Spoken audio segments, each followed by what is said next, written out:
The Mets are back in the Big Apple after a trip out west, winning 2 of 3 in San Diego. Now the test for Terry Collins' team taking on the big boys. Yeah, the Milwaukee Brewers are in town, the Central Division leaders, with those two big bats, Fielder and Braun, in the middle of their lineup. The next 9 games for the Mets against teams that appear to be headed for the postseason. At Citi Field in New York, Pix 11 Sports presents New York Mets baseball tonight. The Mets play the Milwaukee Brewers. And a pleasant good evening, everybody, and welcome to Citi Field. I'm Gary Cohen. Keith Hernandez joins me in just a moment as the Mets open a 3-game weekend series against the Milwaukee Brewers. The Brewers lost yesterday to the Dodgers and Clayton Kershaw, but despite that, they have won 19 of their last 22 games and opened up a 7-game lead in the National League Central. They have been the powerhouse team in that division this year. Milwaukee has traditionally done it with offense, and they've got some offensive weapons, but the difference this year for the Brewers has been their pitching. Well, it's something that the front office in Milwaukee went out and tried to improve on, and that they did. They picked up Zach Greinke from Kansas City. He's won 12 ball games for them. Starting pitcher tonight, Sean Markham. He's won 10 ball games from them, acquired from Toronto. And, of course, everybody knows about K-Rod coming over to them, and he's strengthened the bullpen to go along. He's the 8th inning guy for their young saver, John Axford, who has 36 saves. So this is a ball club that's 7th in the ERA. They don't walk a lot of people, and they strike out a lot of people. And lately, they've been hot the last 30 games with an ERA at 2.30. Now, the Brewers have scored fewer runs this year than the Mets have, but they've got those two big boppers in the middle of their order. Well, the two All-Stars, Braun, of course, 329, only 7 points behind Jose Reyes, number 2 in the National League in the batting title run there, the title run. And, of course, Fielder with the home run power that he's got. He's a free agent. Boy, what a year he is having, 90 RBI. Braun with 77. They're the two big guys, 3 and 4, both hitting over 300, 3 and 4 in that lineup. Both hit lefties and righties. It doesn't matter. They're just two of the best 3 and 4 combination in the National League. On the mound tonight for the Mets, Mike Pelfrey, who got hit on the elbow during his last start in Phoenix, then turned in a relief outing on Tuesday night in San Diego. Well, they just wanted to get Mike some work in San Diego because he left early with that line drive off of his elbow. He said it felt good. It's been an up and down year for Mike. I'm sure he's not happy at 6-9. 1-1 lifetime against the Brewers. And on the other side, Sean Markham, who has been death against right-hand hitters this year. Unbelievable. What a lift he's given this ball club. Right-handers hitting 182 against Sean Markham, and you can see that number right there in the graphic. He started the game against the Mets. He got a no decision, went 6 innings, only gave up 2 hits, no runs. Mets won 2 out of 3 from Milwaukee earlier this year. Now they take on the Brewers in their home ballpark. Mets try to win a homestand opener for the first time all year. All the action coming your way tonight on Pix.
Howdy, Truth in Engineering.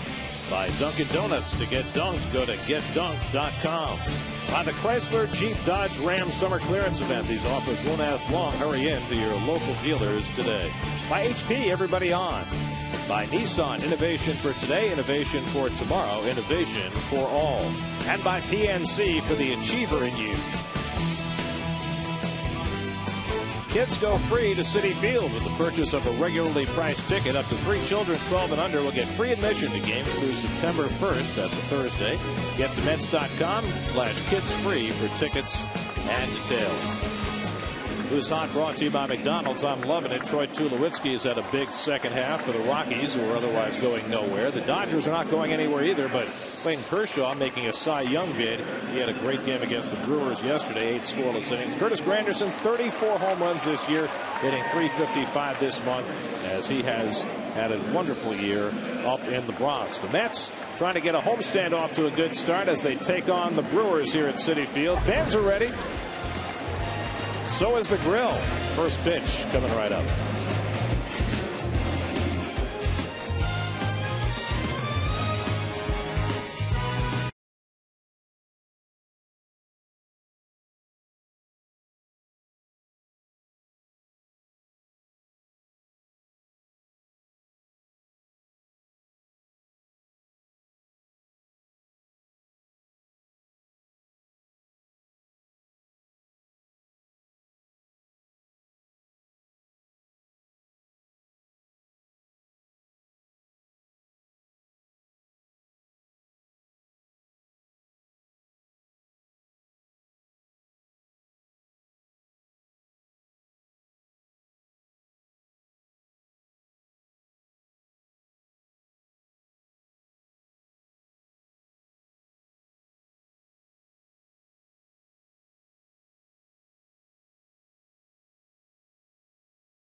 Ultimate Wave Tahiti IMAX film now at the Liberty Science Center in Jersey City, brought to you by Suzuki Automotive.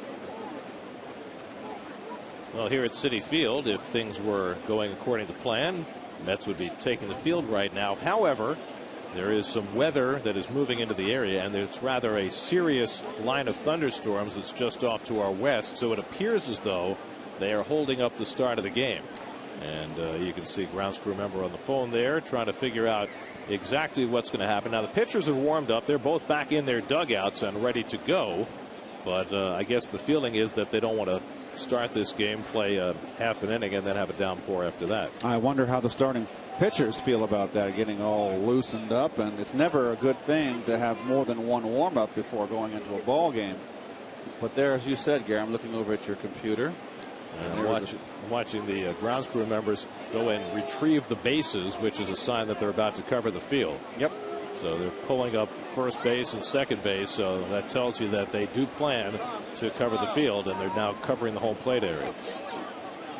Well, it means that, break out the cards, go back in the clubhouse and play a nice friendly card game, do whatever you got to do to pass the time until this system passes.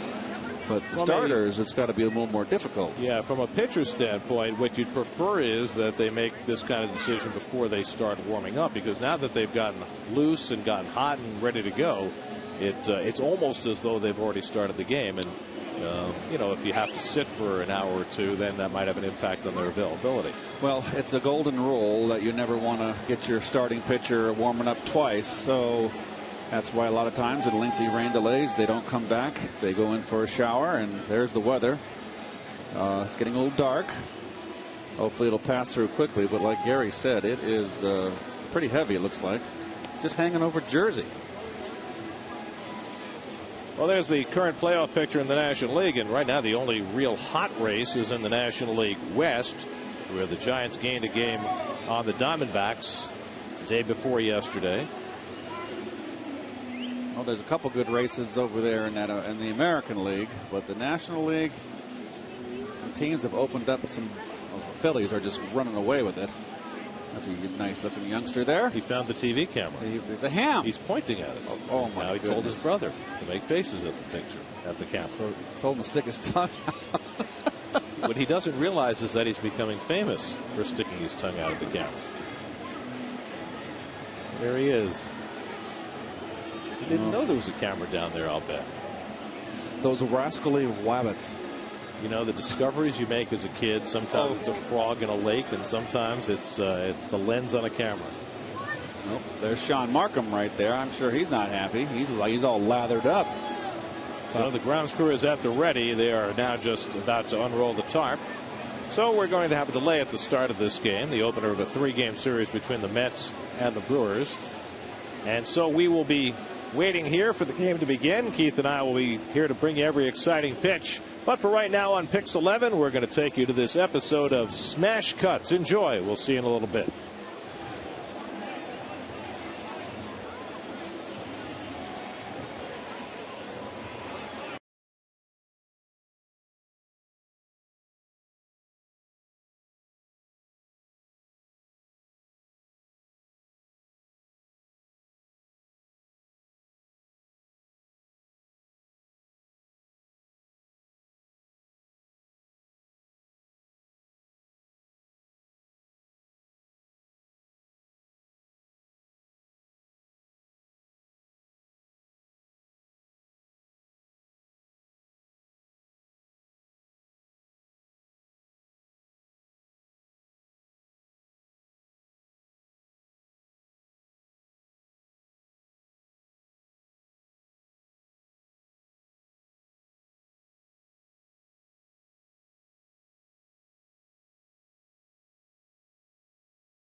To about 2 hours and 45 minutes. The Mets and Brewers are about set to play baseball. Mike Pelfrey coming in from the bullpen after completing his warm-up tosses and set to take on the first place Brewers tonight. Sean Markham getting his final warm-up tosses in for Milwaukee. The Brewers holding a 7-game lead in the National League Central, with the Cardinals losing this afternoon.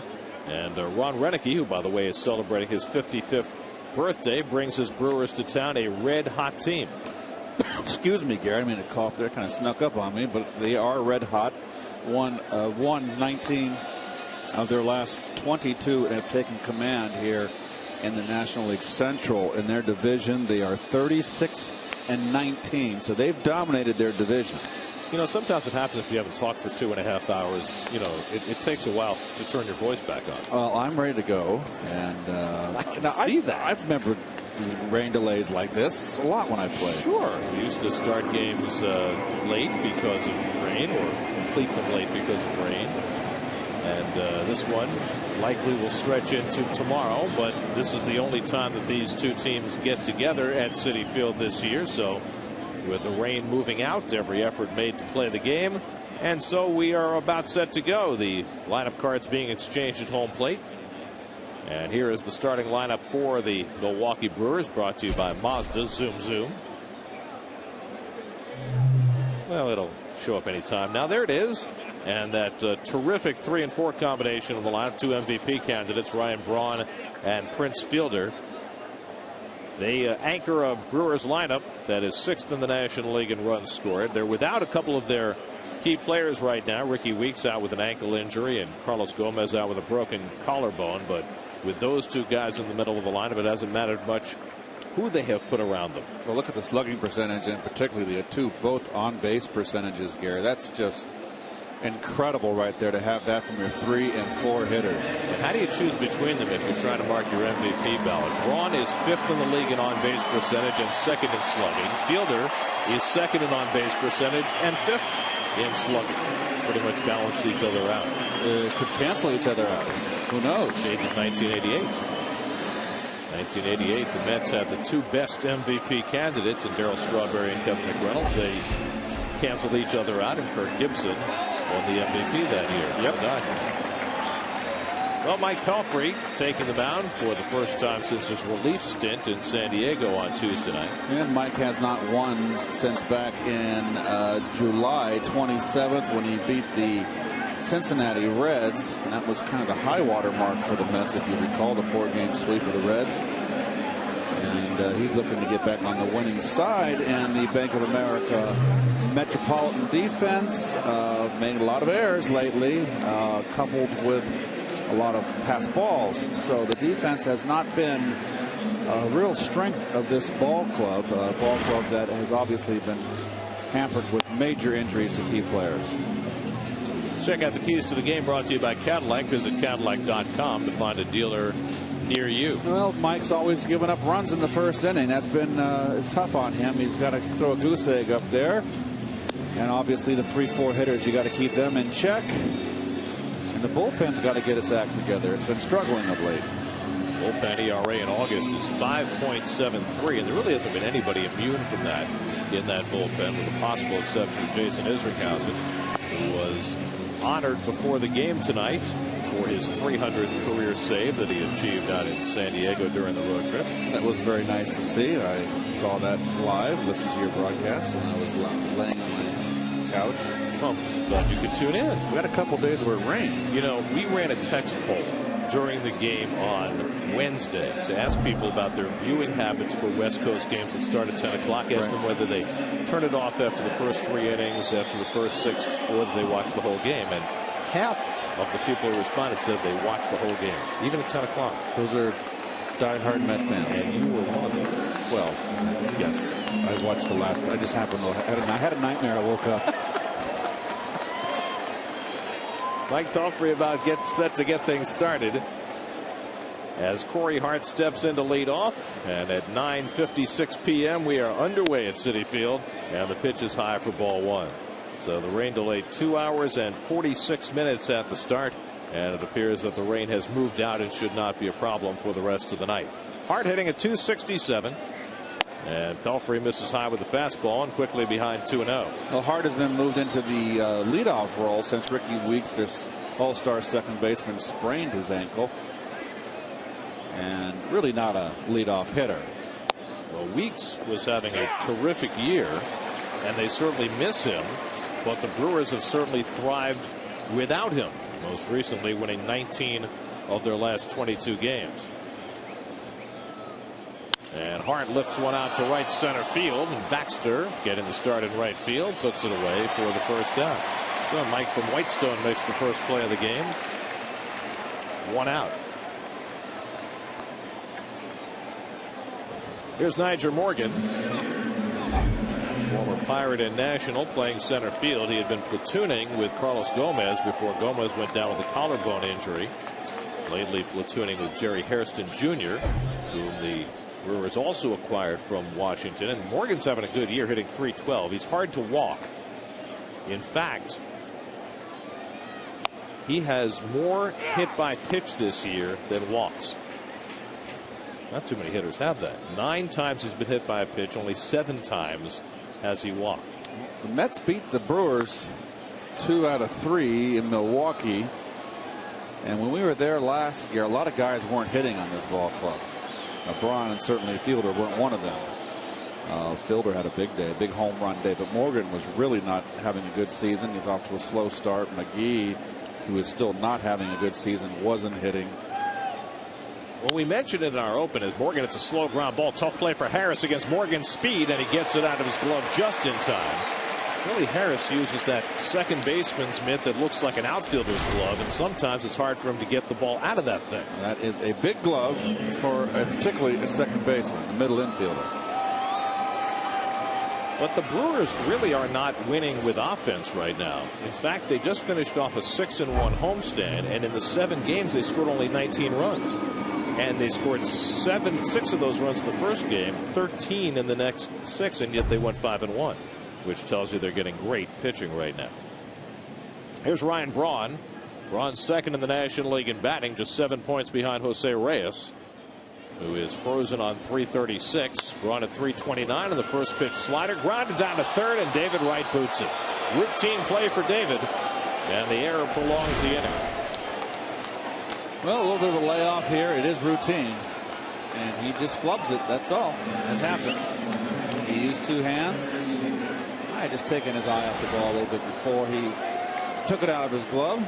David had a spectacular defensive game in the Mets' most recent game Wednesday in San Diego, including that great fake on Cameron Maybin, where he tagged him out rounding third after faking a throw. Well, he had no shot at throwing the runner out on that ball down the line. It was really a poor base running on Maybin's part.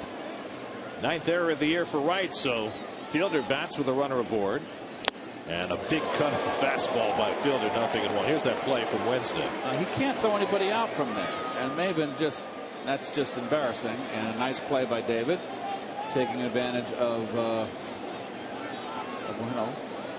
clunker. It was a clunker play. Nice play. Maybin's reaction was priceless. He was ducking to get out of the way of what he thought was a throw, then looked over to first to see where the throw had gone and realized far too late that it had not been released. Pickoff trying very close, and Braun gets back. Well, Braun's got 23 stolen bases on the year, only caught 4 times. He's in the top 10 in stolen bases in the National League. With Weeks out of the lineup, he is their #1 stolen base threat. Mets do not put on the full shift against Fielder, who takes it wide, a ball and a strike. Most teams will play Prince with 3 infielders on the right side, but the Mets are not opting to do that. Casey McGee waits on deck. There you see the defense right there. Out in the outfield is Harris. Well illustrated. Oh. Braun runs, pitch inside, throw by Tolle, not nearly in time. Braun got a big jump against Pelfrey, who's been very easy to run on this year. Well, Milwaukee out of the chute, feeling pretty frisky. Now, they're the only team in both leagues that are in the playoff hunt or in first place that have a losing record on the road. And they are 10 games under 500 on the road. Of course, they're 30 games over 500 at home. No one has a record remotely close to them at home. explored by Pelfrey to get even 2-2. Well, Mike's coming out throwing pretty good right now. He's throwing hard. There's your release. See the split finger right there. That's why they call it the split finger. And gets Fielder out in front. 2-2 to Fielder with Braun at second and 2 out. And it just missed outside. Another splitter from Pelfrey. 3-2. Fielder has a good eye at the plate. He's second in the National League in walks, second in on-base percentage. 27 home runs, 90 RBIs. That's second in the league.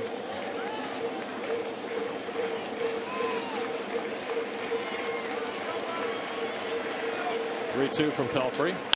And a line drive, base hit into center field. Braun turning third and heading home. The throw to the plate by Pagan is up the line and cut off.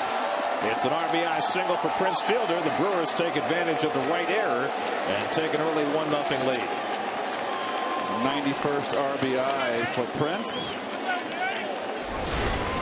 And also the 82nd run scored by Braun. And that's a pitch he got up in the strike zone. Fastball he wants in, and it just bleeds out over the middle. Nice hitting. 2-strike hitting.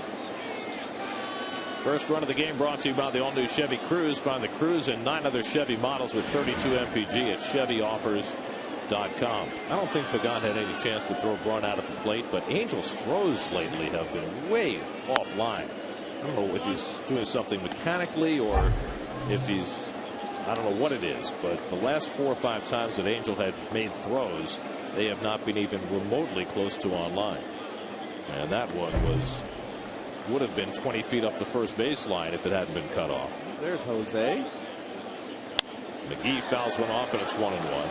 Reyes has been running the last few days and plans to run the bases on Sunday. He's eligible to come off the disabled list Tuesday, but it is a stretch to think that he'll be ready then. I would think that they would be very, very cautious. And if I was Jose, I would not rush it back. 1-1 to McGee, who's hitting at .239. And he takes the breaking ball in the dirt. 2-1. Well, we're here, Gary. You know, I might as well play. That's the old saying. Well, we drove from our homes, left our families at the ballpark. Going out to forage, here. Let's going out to forage for food. Is that what you're saying?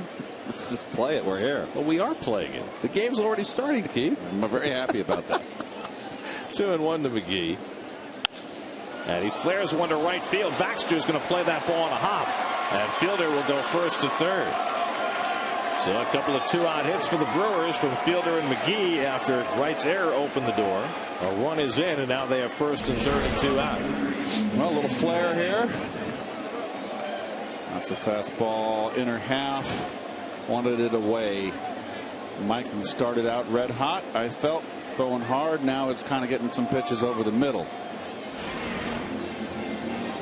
So an early visit from Dan Warthen. You had talked earlier, Keith, about Pelfrey's first inning woes, and you know the run in this inning is unearned, and any further ones will be unearned as well. But nonetheless, this is an inning where you really have got to stop the bleeding. Well, it's only 1 run in. He's 1 out away, so let's get with it and get a ground ball, get an out here. Here's one of the other guys right here, this shortstop Betancourt, who was not hitting at all. The last time the Mets played him in Milwaukee, but he's got his average up in the 260s. And Betancourt jumps back 1-0. Betancourt 0 for his last 14. Just a .282 on base percentage. Yeah, he's only got 14 walks on the year, Gary. He's a hacker. And has had his troubles defensively as well. It's not a very good Milwaukee defensive team. See the first inning runs Pelfrey's allowed, especially lately, which have put him behind the 8 ball. Remember, Mike started in Arizona on Saturday and made it through 4 innings pretty nicely, although he did give up a couple of first inning runs in that game, then settled in before the Gerardo Parra comebacker went off his elbow. It only grazed the elbow, hit mostly off his hip, but it forced him out of the game. There's Ricky Weeks, who hopes to be playing by early September for the Brewers. Tejada coming in will play that ball on the backhand, so he's learned a little bit. That's the play that bedeviled him on the last homestand, but he makes it perfectly to keep another run off the board. 1-0 Milwaukee.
Collins has gotten every available left-handed bat into the lineup today against Sean Markham, who's been very tough on righties. That's why Justin Turner sits and Jason Bay sits, although the Bay day off had been prearranged to give him a couple of days off in a row. He's been struggling so badly. And there's Sean Markham, a fine season he's having. Off to a hot start. But 10-3, you can't sneeze at that. That's pretty good. Noted the right-hand batters hitting only 182 against him. Only 41 walks. And the Bank of America Milwaukee Brew Crew defense.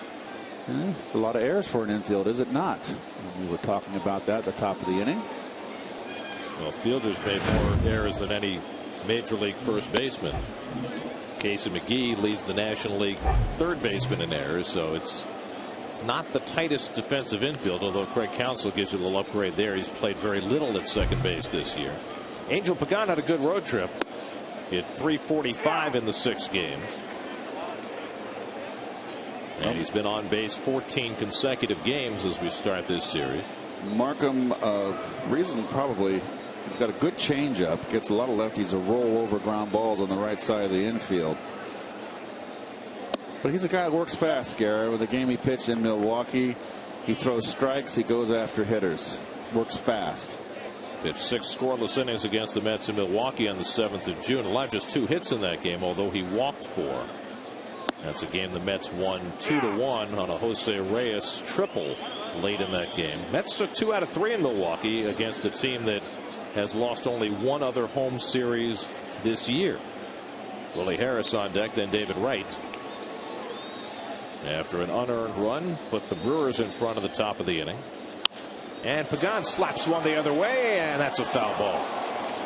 The Angels swung very late and just trying to put it in play. And he's been doing a lot of that lately. That's why his average is up. With that start for Markham against the Mets, the only time he's faced New York. He's had a lot of no decisions this year, 12 of them, including his last 3 starts. Much unlike Zach Greinke, his battery, one of his starting mates, was 12-4 and missed some of the season in 20 starts. So getting 16 decisions in 20 starts. Zach Greinke. Well, the Brewers pitching has been just outstanding lately. There you see Markham's recent numbers. But as a staff over the last 30 games, they have a 2.3 earned run average. They have really kicked it in gear the last month. There's Greinke. It was a big pickup for the Brewers in the offseason. Off-speed pitch misses, and it's a full count to Pagan. Randy Wolf has had an outstanding year. He'll face the Mets tomorrow. Giovanni Gallardo, who had been their ace, now has more company in that rotation. He'll go against the Mets on Sunday. Mets will miss Greinke. Their 5th starter, Chris Narveson, is hurt right now, but They filled in nicely.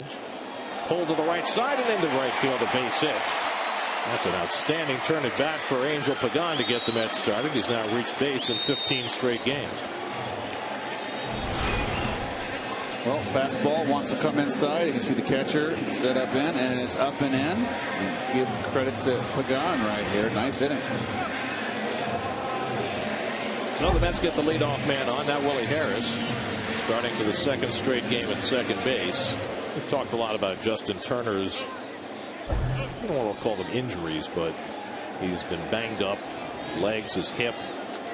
You can really see it mostly in his range at second base, and so Terry Collins has been trying to catch Turner as much rest as he can. And so Harris getting some more playing time at second base recently.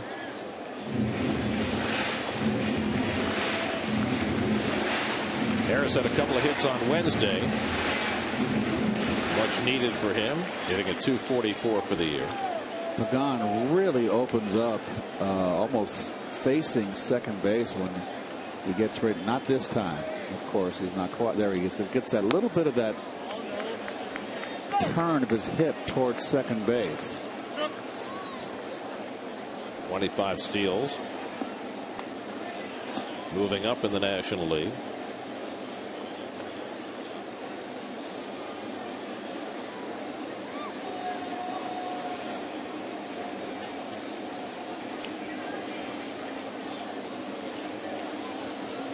The first time that Reyes got hurt and Pagan was asked to fill in as the leadoff hitter, he really struggled in that role. This most recent stretch, the last 10 games, he has looked a lot more like a leadoff hitter, trying to get on base, use his speed. And he's running. The throw by Lucroy on a hop, and Pagan comes up short on the slide, and he's tagged out by Betancourt. So I don't know if there's something wrong with the dirt around second with all the rain that we had. Braun almost had the same thing happen to him in the top of the inning, and Pagan gets stuck in the mud. He gets like just buried in the mud. Comes up way short. And I do think with a clean slide, he's out by a mile too. So you got a little bit of a wet travel. Nice tag. At the knees for a strike, and it's 2-2 to Harris. So Pagan is caught stealing for only the 6th time in 31 tries. 1 out and nobody on. 2-2 to Harris with David Wright on deck. And he taps one foul.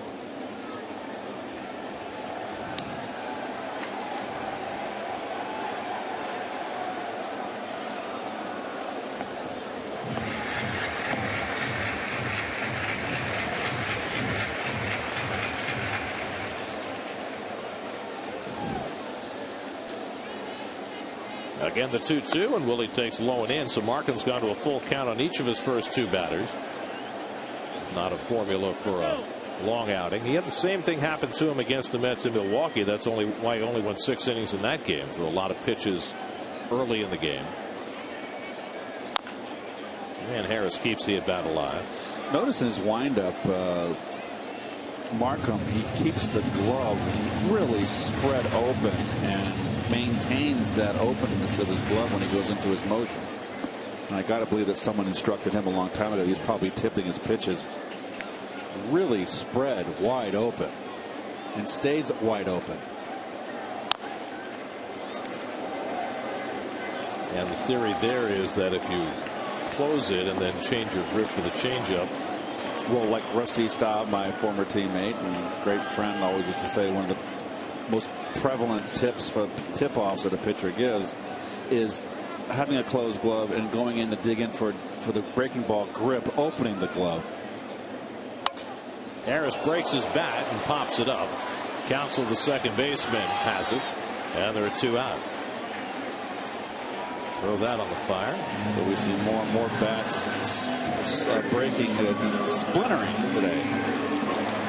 Just to me, that just no thank you. Give me good old-fashioned white ash.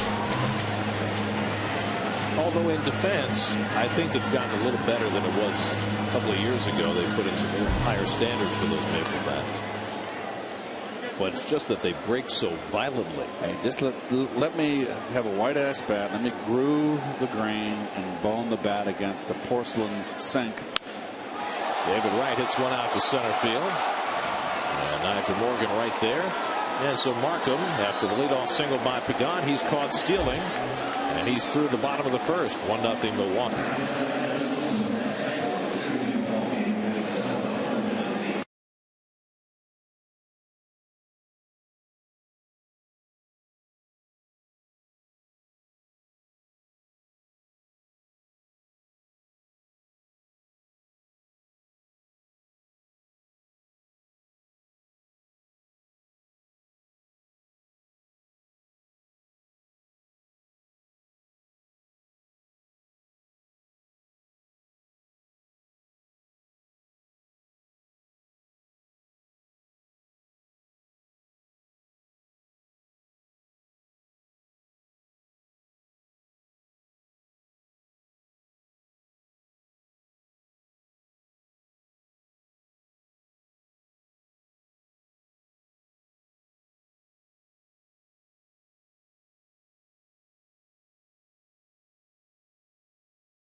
Engineering. Second inning, 1-0 Milwaukee. Jonathan Lucroy, the catcher and number 7 hitter, leads off against Mike Pelfrey. Lucroy hitting at .286 with 9 home runs, and he takes a strike. Lucroy in his second season has become the Brewers' #1 catcher, age 24. And he's been solid both offensively and defensively for Milwaukee. Pelfrey gave up an unearned run in the first inning, retired the first 2.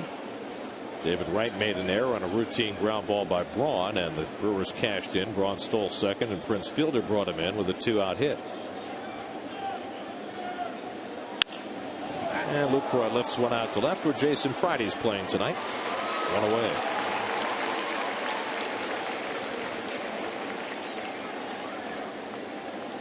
So Lucroy retired, 1 out.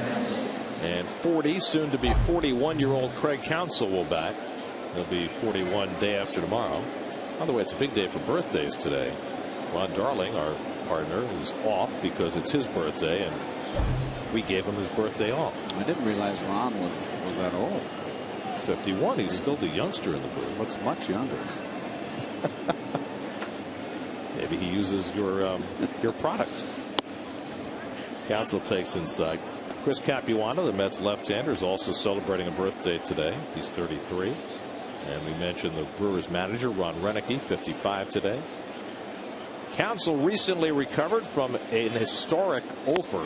He went 0 for 45. That's right, 0 for 45. The streak ended about 2 weeks ago. It tied a major league record for the longest offer by a position player. Yes, Bill Bergen of Brooklyn, 1909 did it, and Dave Campbell. San Diego, St. Louis, and Houston. I guess he would be moved along to 3 teams in 1973. That. Soup had a 3-city offer. Oh boy. Good Lord. Which apparently he was not aware of until recently, when Counsell began to threaten the mark. Weak ground ball down to Duda, and the easiest of plays for the second out.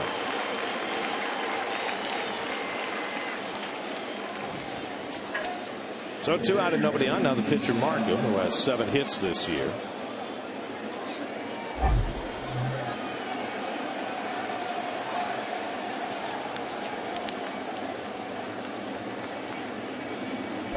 Well, the good news on Pelfrey is he seems to have no ill effects at all from the line drive that hit him in the elbow 5 days ago.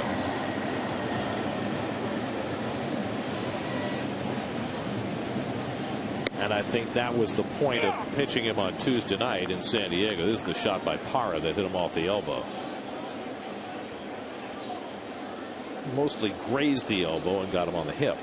But it was enough of a mark and swelling that they were not going to take any chances with him.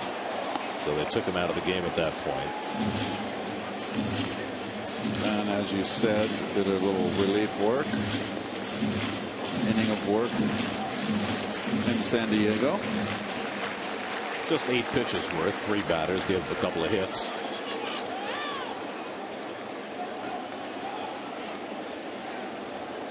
Ahead 0-2 on Markham, and he misses high. For Mike, it was his first relief outing since a memorable relief appearance April of last year in the 20-inning game in St. Louis when he picked up a save.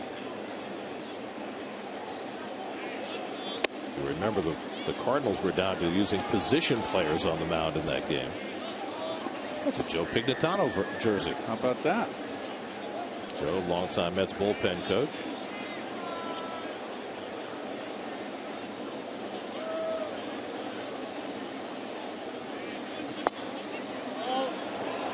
Three and two now to Markham. Joe Pignatano, whose career I believe ended As a Met, hitting into a triple play. Oh, I believe that was his last at bat. Here's a 3-2. Too high, ball 4. So Pelfrey walks the opposing pitcher after getting ahead of Markham 0-2. So in the first inning, he retired the first 2, only to see Wright's error prolong the inning. Here he retires the first 2, and there's Joe. The pitcher prolongs the inning, and there is in the flesh Joe Pignatano. How about that? He's hanging around. Oh, that's part of the clan there, I believe. See, he wasn't going to wear his own jersey to the ballpark. Here's Corey Hart with a runner aboard, and Hart takes the slider off the plate for ball 1. Hart flied to right his first time up. Hart has not put up nearly the numbers he did last year. He had a career season last year, 31 homers, 102 RBIs, hit .283. Began this year on the disabled list with an oblique injury, so it slowed him down early. It's interesting that he had a career high in a lot of statistics offensively last year, but also he struck out 140 times, which was a career high for him, and way above anything close to what he had struck out in a season prior. Pelfrey behind him 2-0. And falls behind 3-0. So after getting ahead on Markham 0-2, Pelfrey's missed with 7 pitches in a row.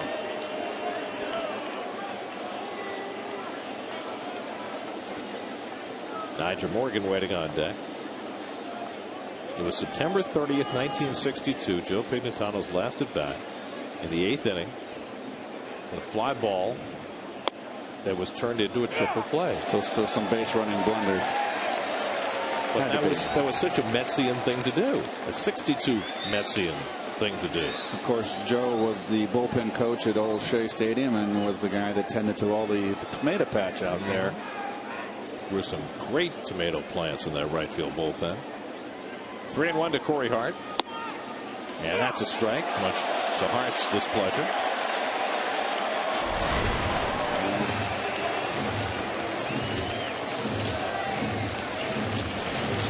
Campos, the home plate umpire, calling Hart back.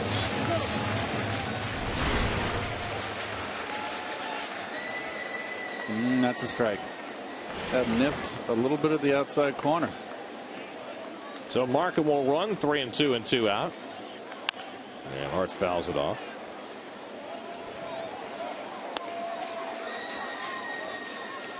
Pignatano's triple play came in the Mets' 120th loss of 1962.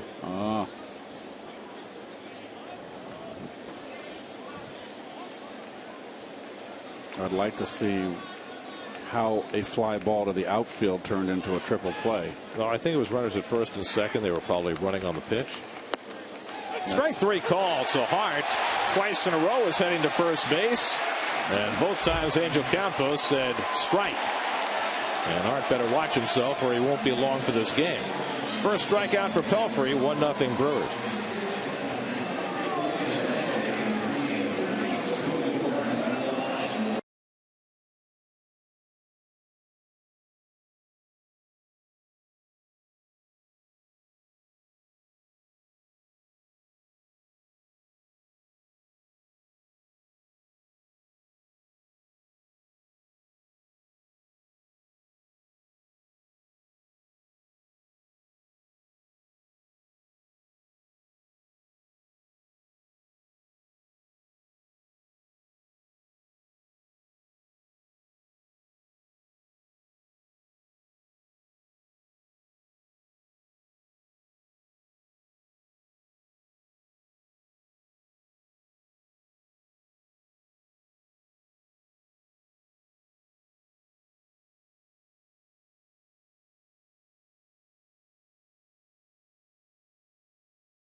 have you rated?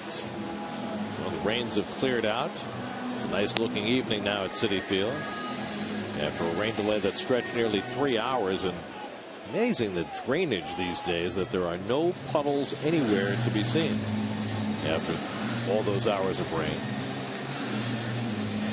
They take the water from the tarp, dump it in the outfield, and it disappears like magic.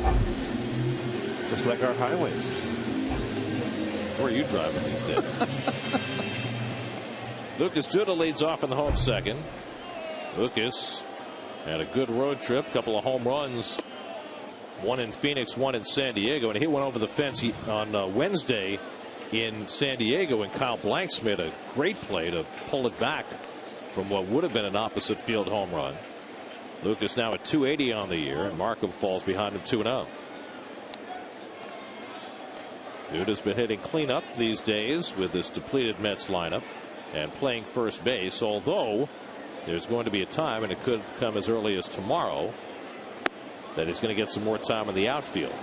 The figuring is that Ike Davis is going to be healthy next year, and if Duda's going to be on this team and starting, it's going to be in right field. Yep. So Terry Collins needs to get him some time out there, and he said tomorrow might be the day. And if it's going to be right field, and with little nuances and quirks and nooks and crannies out there in the Mo zone, he needs to get familiar with it. It's a very tricky right field. I think the trickiest right field in baseball. On the inside corner, 3-2. About the only other one that compares is San Francisco. Yes, San Francisco. They've got all those archways and different surfaces on the fence there. 3-2 to Duda, with Baxter and Pridey to follow, all left-handed hitters against Markham. And Duda gets one off the fists out to right center field. And Corey Hart comes over to get it, 1 out. Interesting that Markham is pitching aggressively inside to left-hand hitters. You know what's funny about Markham is we mentioned that he's been so tough on right-hand hitters this year. They're hitting just 182 against them, and lefties more than 90 points higher. Last year it was completely reversed. Last year he got lefties out to a 189 batting average, and the righties hit 299 against him. So a little different coming over to the National League for some reason. Here's Baxter making his third start for the Mets, and he takes a strike. Mike 4 for 12 since joining the ball club. Well, he's been getting his share of playing time. Well, opportunity presents itself on this team right now. And the curveball from Markham is if you are a young player who is close to being major league ready, there is no better place right now to be than with the Mets, getting yourself a chance.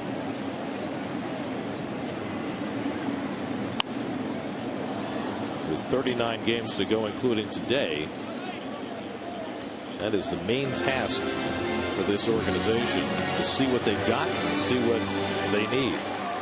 Whether it's a Turner or a Duda or a Bobby Parnell, a Mike Baxter. And the thing is, it's not like there are going to be a ton of call-ups on September 1st. Because most of the players who would have been called up are either hurt or they're already here.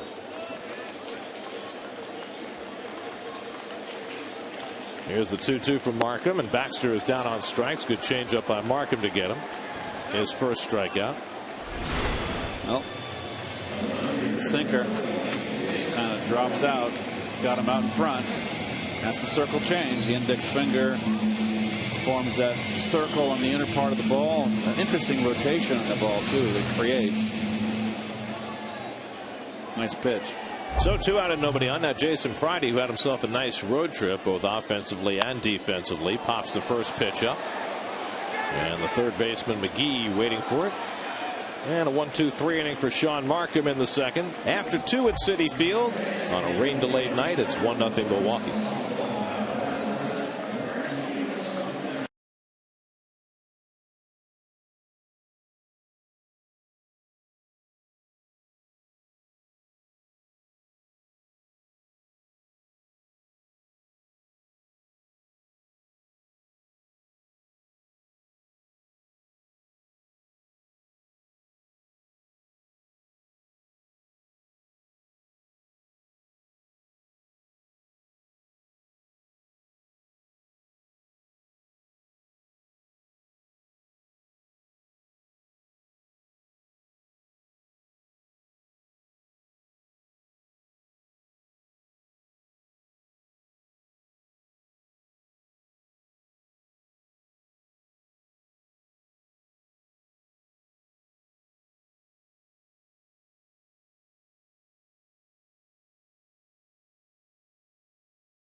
Visit fiatusa.com to find a studio near you.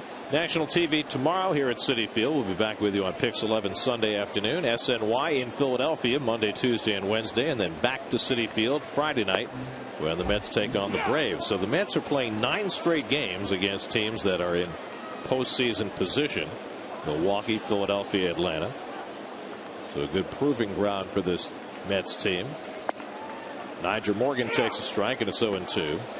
Morgan took a grounded out to second base his first time up.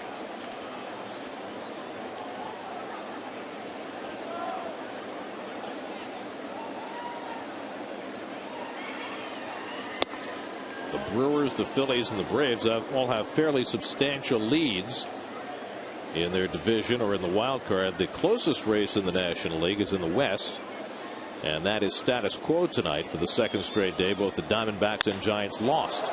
Morgan rips a base into the right field, so Nyjer Morgan behind in the count has himself a leadoff single. First time the leadoff man's gotten on against Pelfrey.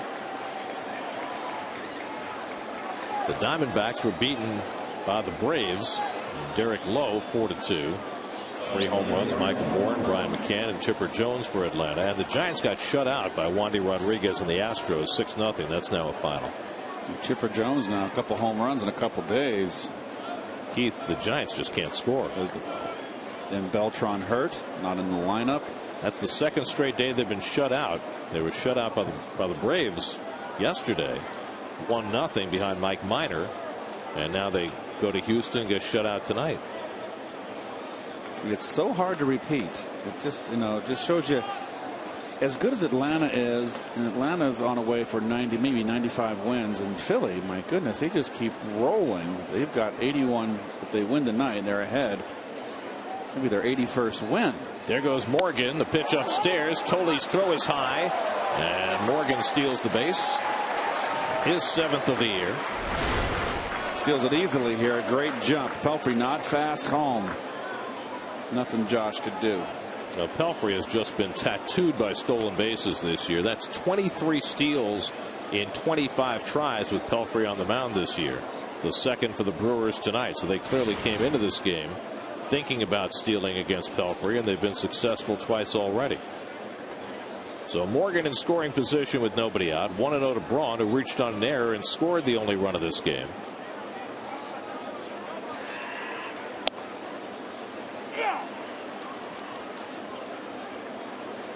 They are moaning and groaning the Brewers at Campos. I know I've seen Campos behind the plate, and he's a little challenged back there, balls and strikes wise, but the Brew Crew is just all over him.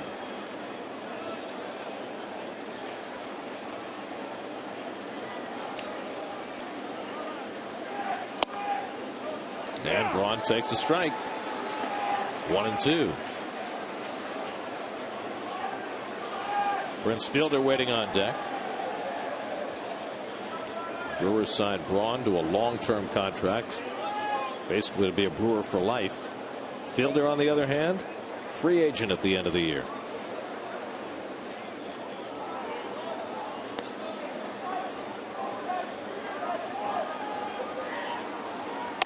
And it's going to be fascinating because you're going to have 2 big slugging first basemen on the market together. As you look at Braun's numbers, you've got Pujols and Fielder, both available to the highest bidder when the year is over. And all of a sudden Pujols, who just got off to such a bad start, is leading the National League in home runs with 30. I mean, a lot of people think it's a foregone conclusion that Pujols is going to stay in St. Louis, but they're going to have to shell out a lot of money to keep him there. Strike 3 call. Braun down looking. And another withering glance for Campos. I don't know. All these pitches that they're complaining about look like strikes, Keith. He's a low ball umpire, and he's been consistent. That's it for Braun. So Braun's night has come to an end. Well, Hart almost got himself thrown out of the game in the last inning.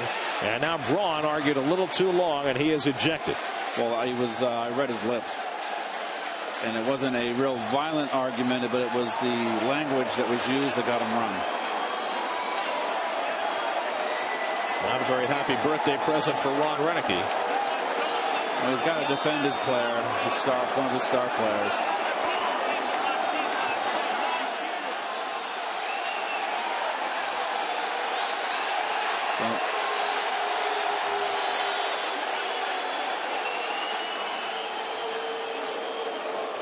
Well, Renicky stays in the game, but not his star left fielder, who has been run after taking this pitch for a strike. Borderline knees.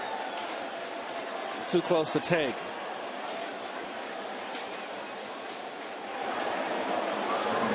But as I said, Campos has been calling a low strike.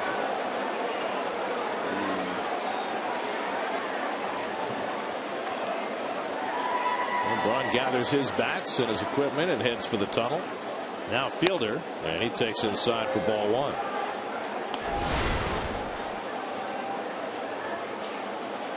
It's borderline and too close to take, and I say you got to know your umpires. Well, he was probably right below his front knee and right at the level of his back knee. So make your own decision. Campos did. Braun objected, and Braun can watch the rest of the game from the clubhouse. Gets him off work about the same time now that he would have been off if the game had started on time. Just crossed my mind. Fielder drove in the only run of this game with a first inning single. Morgan at second and one out. And that misses, and now Pelfrey's behind on fielder 3-0. A very dangerous spot to be. Yes. You do not want to groove one here. And they're going to give him intentional ball 4, which is probably the most judicious thing to do. When you are facing this Milwaukee team, there are two guys that you just can't let beat you, and that's Braun and fielder, and Terry Collins knows that. The other guys behind him are competent major league hitters, but not anywhere in the same class. So they'll take their chances with Casey McGee with 2 men on. And that is the 20th intentional pass to fielder, and it leads the National League. So here's McGee, who had a soft single to right field his first time up. Casey McGee has 8 home runs this year. Got 3 of them in one game a couple of weeks ago against the Cardinals.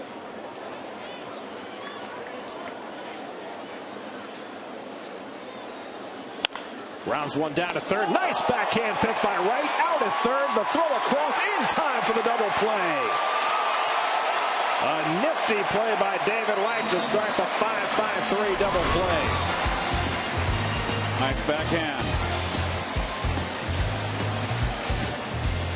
Beautifully done by the Mets to keep it a 1-0 game.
Only hitting a .266 for the year, and he takes ball 1. Markatse's takeover in left field for the ejected Ryan Braun. And Tolle bluffing bunt takes a strike, and it's 1-1. Tolle, Tejada, and Pelfrey up for the Mets in the bottom of the third. That's got a leadoff hit from Angel Pagan in the first. He was caught stealing, and Markham's retired everybody since. Tolley slaps one to shortstop. Betancourt on the backhand. Off the bag fielder, and he puts the tag on Tolley. One away. It wasn't even close to first base. Well, it's routine with Tolley running. You can take your time, and he just kind of la-di-does it. One of the reasons why the Brewers have made more infield errors than any team in the league. And you know, when you get to postseason play, that's the kind of thing that can be the difference. You start playing against the upper echelon teams, you can't make mistakes. You can do it with these second division teams and get away with it a lot, but when it comes down to the big boys in the end, the teams that are there for a reason, and you can't give 4 outs. That's always been a saying in baseball. Ruben Tejada's been swinging the bat well since his latest call up, playing every day with Reyes out over the 10-game stretch, hitting .324. Well, it's a lot of errors from your infielders. Particularly, you got 40 games left, approximately. 85 errors overall for Milwaukee. 2 balls and a strike to Tejada. Fielder leading the major leagues in errors by first baseman. But he's going to drive in around 130 this year, 125, and that's what they need from him. Tejada takes one the other way. That'll go foul. 2-2. I was talking with Terry Collins today about Tejada and his development, and one of the things that Terry has liked has been Tejada's 2-strike approach, that he's been trying to take the ball up the middle with 2 strikes, something he had gotten away from during the latter stages of his earlier stint with the Mets. Well, you know, he's an opposite field hitter, so he's the guy that has hit line drives. He's not a big and strong kid.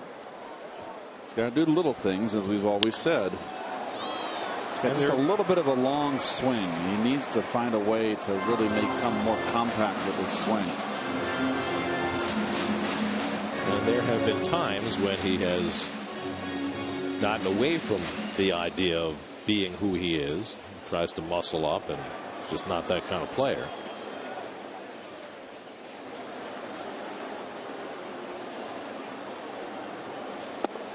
And now a full count to Tejada with Mike Pelfrey on deck. By the way, this game started tonight at 9:56 p.m. It's the latest start for a Mets game since 2007. Now, is that a home game or any game? I think that's any game. Up the middle, and exactly what Terry Collins was talking about. Tejada with 2 strikes, taking it back through the middle for a 1-out single. So nice at bat by Ruben here. Doesn't swing at any bad breaking balls, and right now Markham is having a little bit of difficulty getting his breaking stuff over. So Tejada aboard, and Mike Pelfrey can come up to bunt. The last time a Met game started later was May 16th, 2007. Mets and Cubs at Shea, 10:17 p.m. The Met win. And I know a guy who's one of your personal favorites, Jorge Sosa, started that game for the Mets, went 7 strong innings. That's when they were starting Sosa. Yeah, remember that? That's a pretty good stretch for the Mets as a starter. And then the home runs started to add up. Well, we noted last time, Gary, if you recall, in Milwaukee, how Fielder does not really charge bunts at all. So we'll see which way it shakes here. If he does try to charge, he's a big guy. Pelfrey with 3 hits and 2 sacrifices this year. McGee coming hard from third, and Pelfrey lines that bunt foul. And if Fielder had been charging, he would have been able to catch that ball on the fly. That would have been an F3 in your scorecard.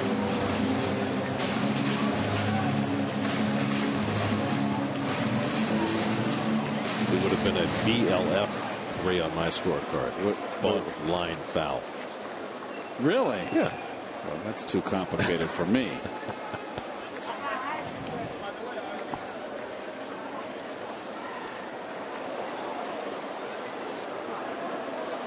Well, we followed you scoring a game earlier this year. Yes. You write L for a line drive. Yeah, right L. B for bunt. No? I would not have put a no. That's a good idea. I like that thought. Pelfrey fouls off that bunt attempt, and it's 0-2. That's the reason he has only 2 sacrifice bunts this year.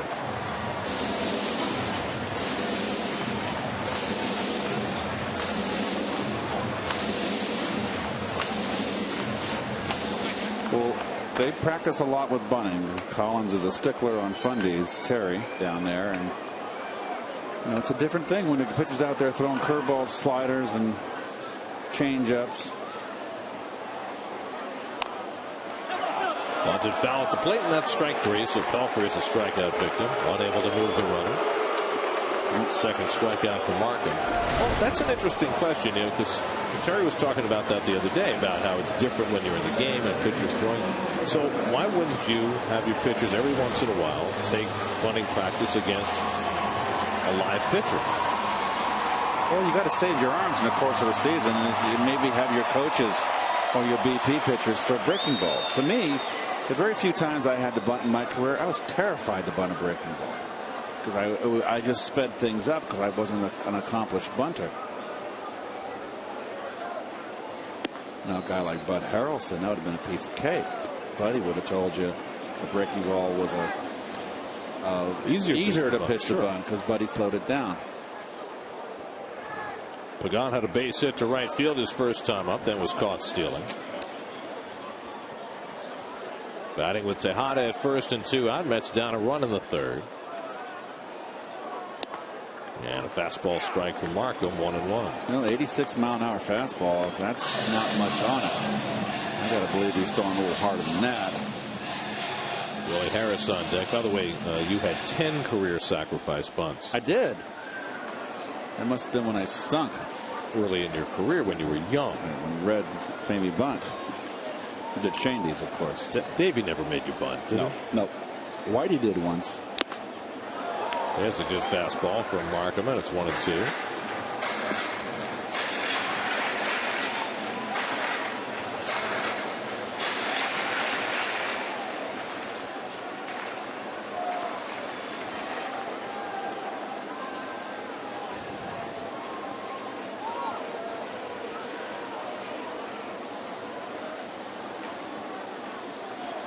Tejada, not a whole lot of speed at first.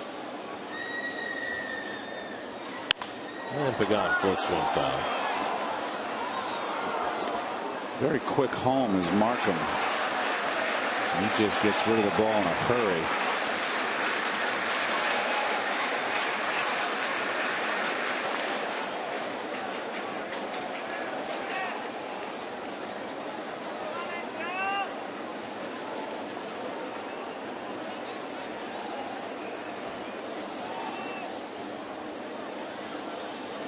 Again, the 1-2 to Pagan, and the curveball bounced down to first, comes up on fielder, and somehow he corrals it against his body to end the inning. They both took a funny hop on Prince, but he stays with it, uses that big body to just shove it into the uniform, and he hangs on for the out.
Rain delay here at Citi Field. By the way, Mets management has been gracious enough to allow all ticket holders for tonight's game, whether they came to the game or not, to use their ticket to trade in for a freebie. Hit down to third, and another nice play by David Wright. He throws out Betancourt. So that's two good ones in a row for David. This one coming right up in his midsection. Well, David, if he wanted to get out of the way of this ball and do a backhand, couldn't have. It was hit with a bullet hit right at him, playing in. That is the hot corner. Nice play. Anyway, you can trade in your ticket for tonight's game, whether you came or not, for a game against the Nationals, September 12th through the 15th. But even with that gesture, I'm shocked at how many people sat through a 3-hour rain delay and hung out. It's a nice gathering. Here's Jonathan Lucroy, who flied out to left his first time up. And he takes a fastball from Pelfrey for a strike. Mike looking for his first clean inning of the night. Gave up an unearned run in the first inning. Walked the pitcher with 2 out in the second. Gave up a leadoff hit to Morgan in the third. Helped out by Wright's spectacular double play to end the third. And there's a nice looking slider for a strike, and it's 0-2.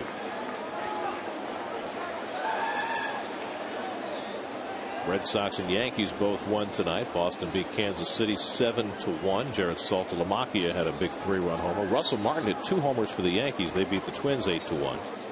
So the Yankees stay a half game up on Boston.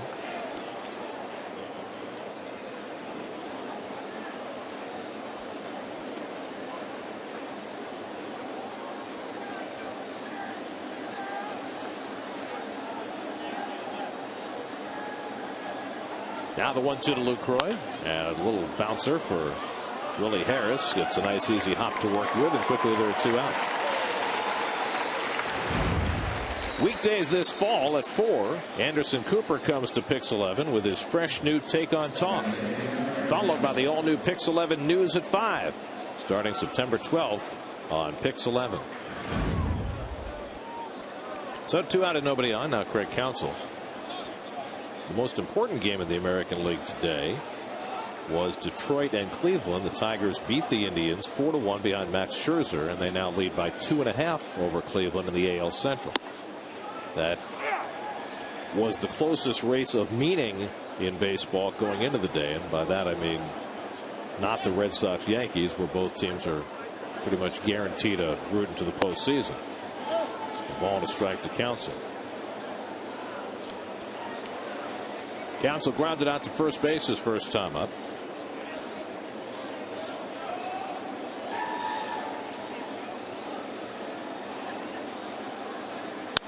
And he smacks one toward the gap in right center. A base hit for Counsell. Over comes Baxter to cut it off, and he'll hold Counsell to a single. So Craig Counsell, who had an 0 for 45 streak earlier this year, has himself a 2-out hit. Well, he rolls over the lineup here with that base hit. Gets the pitcher up.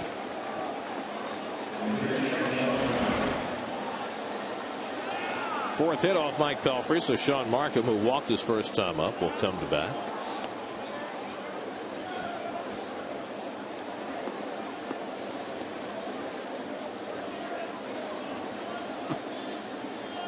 Markham has a home run this year among his 7 hits. The only home run of his major league career, as he cues one, and it stays on the grass foul. Dude was going to wait as long as he could to see if it would curl back fair.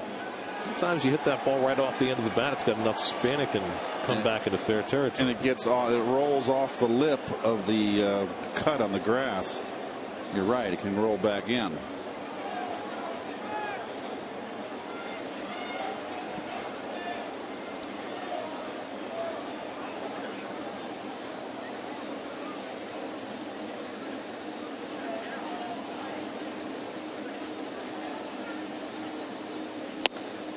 And Markham takes a fastball for a strike, and it's 0-2. As Markham played in the American League until this year, coming over from Toronto. There's Corey Hart on deck. Had Tommy John surgery a couple years ago. Had a bounce back year 2 years ago. Won 13 games with Toronto before coming over to the Brew Crew. Strike 3 called, so Pelfrey rings up Markham on 3 pitches. It's his 3rd strikeout, and it stays 1-0 Milwaukee.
Mazda. Zoom, zoom.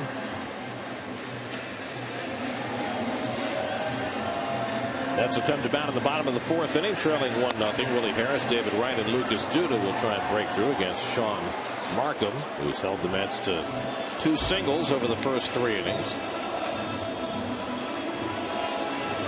Markham, 29 years old, 3rd round pick by Toronto back in '03, came out of Southwest Missouri State after beginning his college career at the University of Missouri.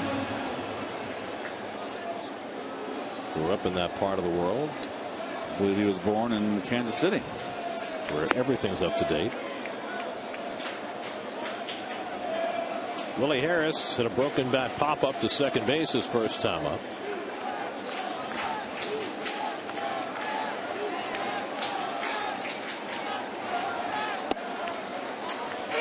Ball and a strike to Harris.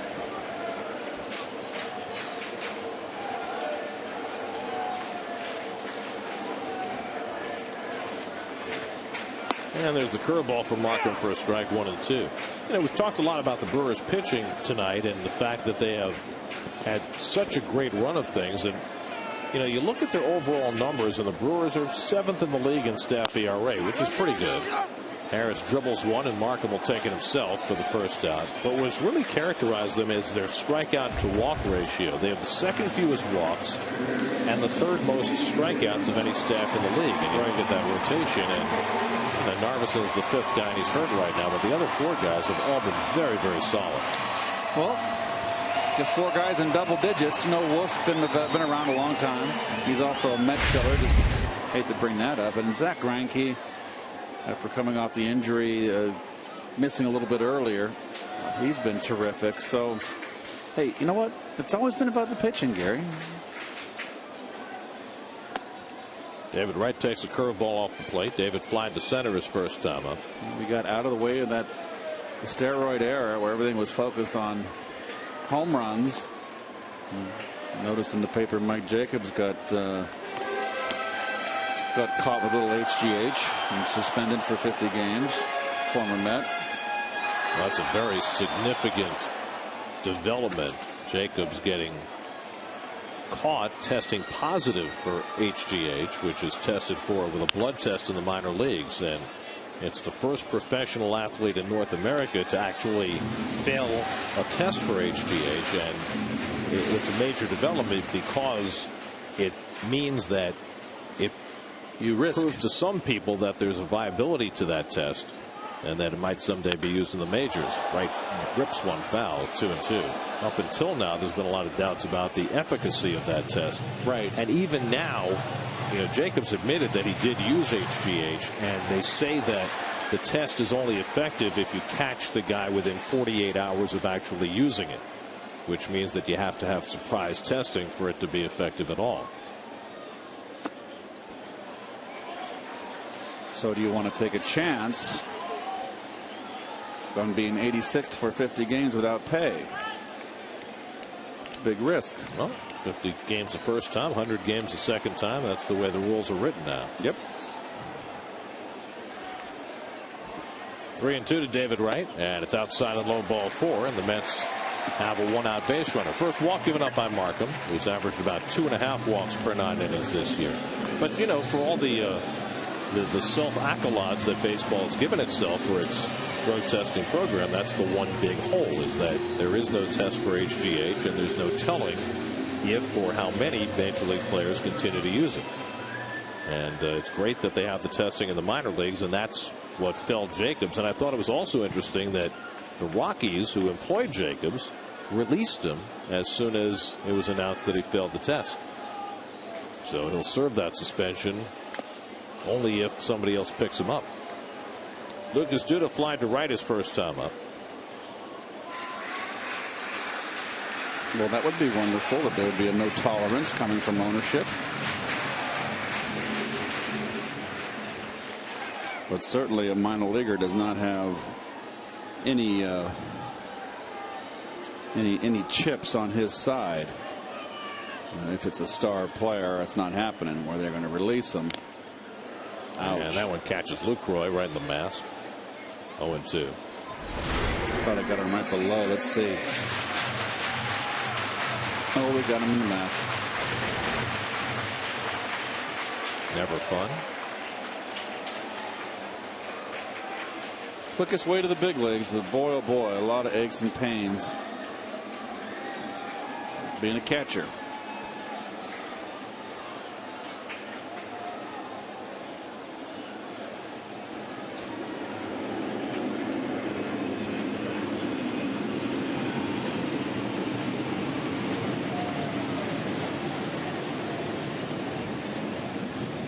Planes have resumed taking off at LaGuardia, Gary, so the weather has cleared out of the metropolitan area.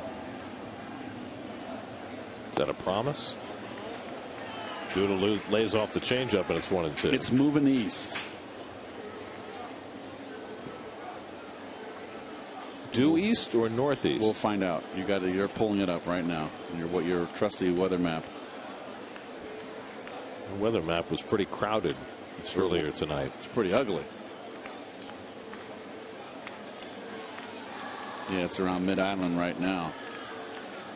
Here's the 1-2, and Duda gets tied up and fouls it off. Looks like it's going northeast towards Boston. But everything's very clear now where we are. Yep, there's nothing behind it. We're good. Looks like it's smooth sailing. We're banked. Right through 1 in the morning or whenever this game happens to come to a conclusion.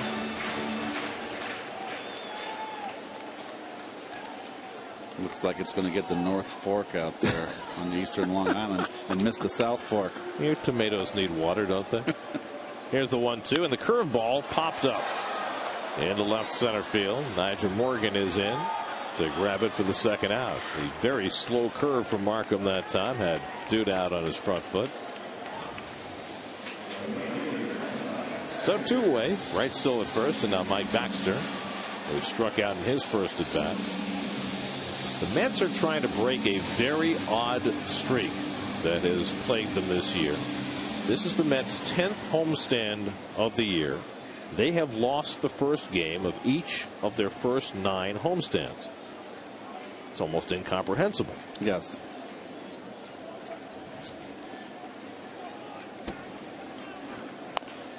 The only 2 teams in Major League history who have lost their first game of their first 9 homestands of the year besides the Mets, the 1913 Cincinnati Reds and the 1987 Chicago White Sox.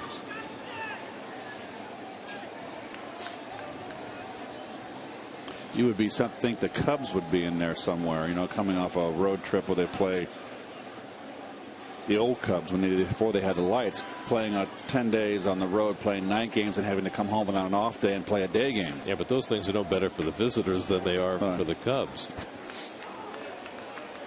It's just a quirky thing, and the Mets' overall home record is not particularly good, but if you take out the homestand openers that they've lost all 9 of, then they'd actually have a winning record at home. They'd be 25-23 without those homestand openers. Jam job off the third base side, and there is McGee to put it away. So Baxter had Markham get right in his kitchen. Markham has 4 scoreless and a 1-0 lead.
selling values in America.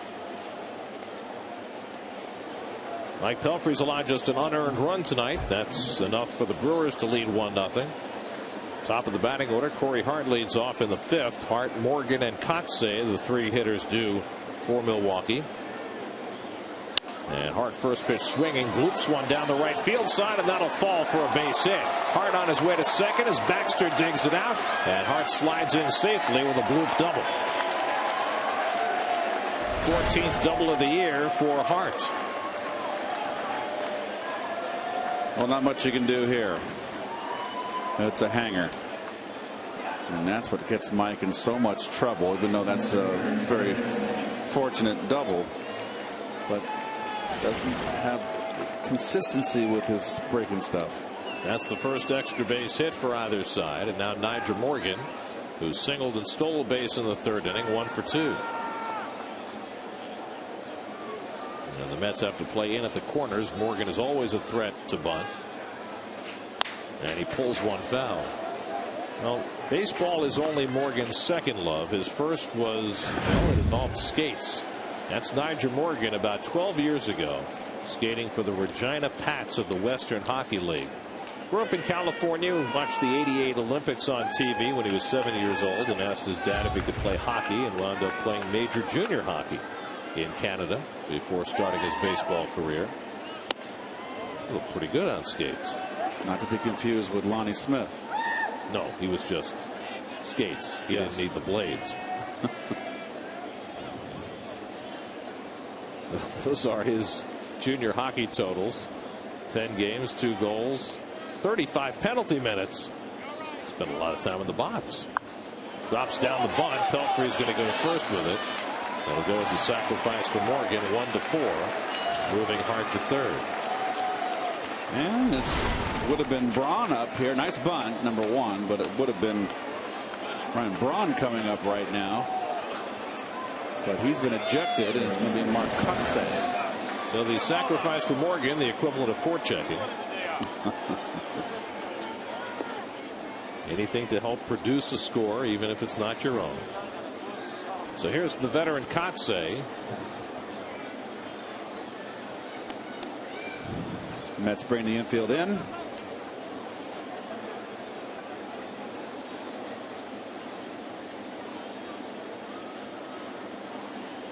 And the curveball from Pelfrey misses for ball 1. Well, watch Morgan get down and get this breaking ball. Look at him bend at the knees.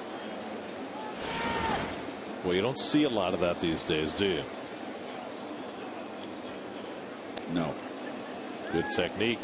Getting Hart over to 3rd base with that bunt. Infield in for Kotsay. And he takes it off the plate, 2-0. Well, Mike's in a rock and a hard spot here because he's got the big guy right there beyond deck circle. 2 lefties back to back. Well, this is the guy you got to go after. Kotsay is a nice player, but he's no Prince Fielder.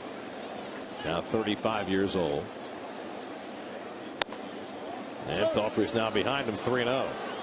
Mike has walked 2. One of those was intentional. That was Fielder in the 3rd. If you could get Kotsay, then you could walk Fielder and go after McGee, which is what he did the last time through, and that worked out for him.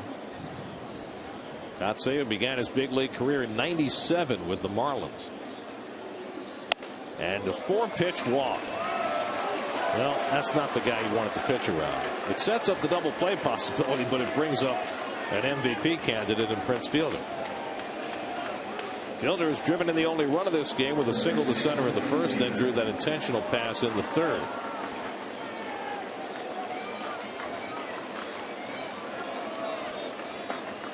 So the Brewers with a chance to add to their 1-0 lead here in the 5th. Fielder's RBI was his 91st of the year.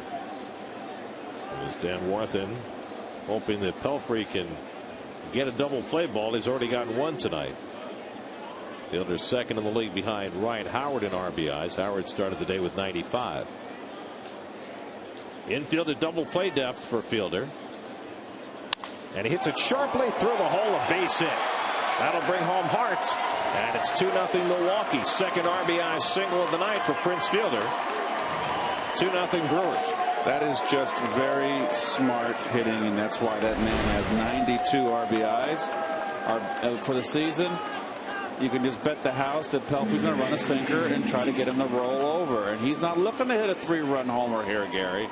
He's looking to put another run on the board and advance the rally. That's just good hitting. Well, whatever that was, the double spotlight. Takes a lot of wattage, doesn't it?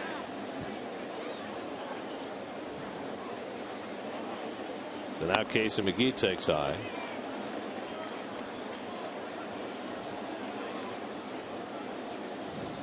McGee singled to right in the first and then hit a hot shot to third, and David Wright made a nice backhand stop and turned it into a double play to end the third. Pelfrey could use another one of those right here.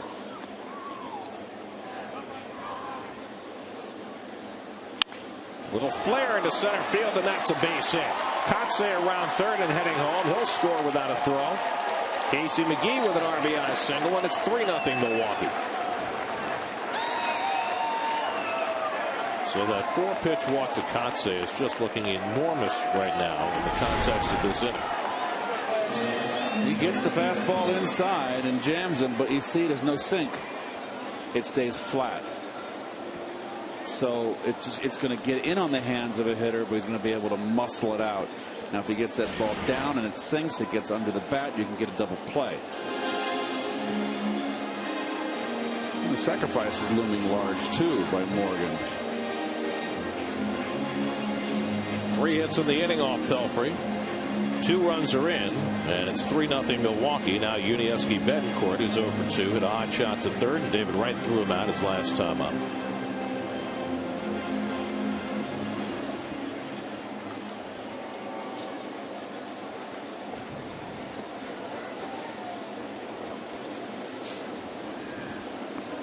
Well, this is usually around the middle of the ball game when Pelfrey has a rough inning, you know. 5th or 6th inning. They touch him up. Hit hard and passed right down the line, and Betancourt has an extra base hit. That'll score fielder. McGee goes to third. He stops there. And in at second with an RBI double is Betancourt. It's 4-0 Milwaukee. So 3 straight hits for the Brewers after the walk to Kotsay. And the Brewers have put 3 runs on the board here in the 5th. Right down the line, ripped, and I don't know what Priddy was thinking throwing into second base. That's an automatic stand-up double. And all your infielders are set up for the throw into third base.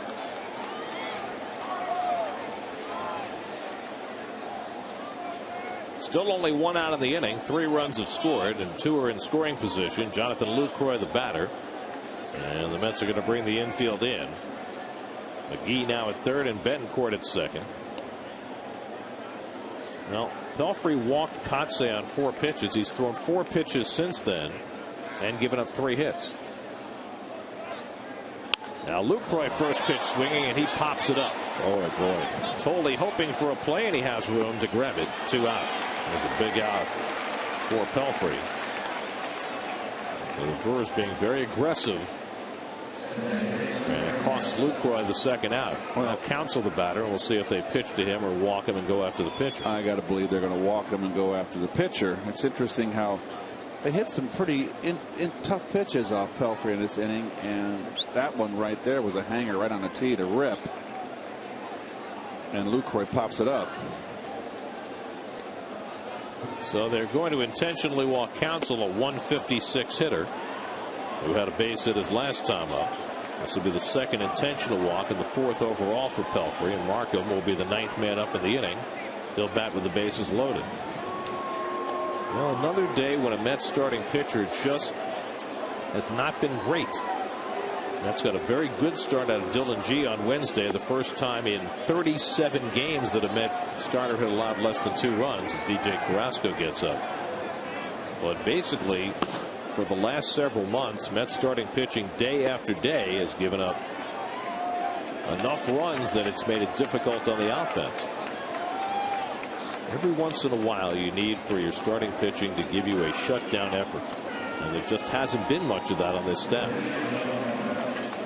And it's something that the Mets really need to think about heading toward next year, because you know the the top of the rotation type pitchers in the Mets farm system are still a few years away. Rome wasn't built in a day. Like I said, it's going to be very interesting to see what the brain trust here, Sandy Alderson and crew, do in the offseason, the changes that they make. And Pelfrey is a very interesting case because, you know, Mike was miscast this year as a #1 starter. And, you know, while he's a good major league pitcher, he's not a #1 guy. And he's going to be arbitration eligible this winter. He's going to make a lot of money. And the Mets need to decide, is this a guy that you go forward with? Or is it somebody that you seek to trade or even non-tender? And the last 6 weeks of this season are going to go a long way toward helping Sandy Alderson decide what to do. I just don't see how going to arbitration. If Mike loses this game, you're 6-10.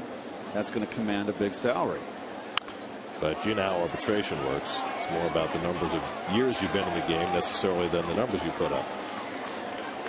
85 pitches now for Pelfrey.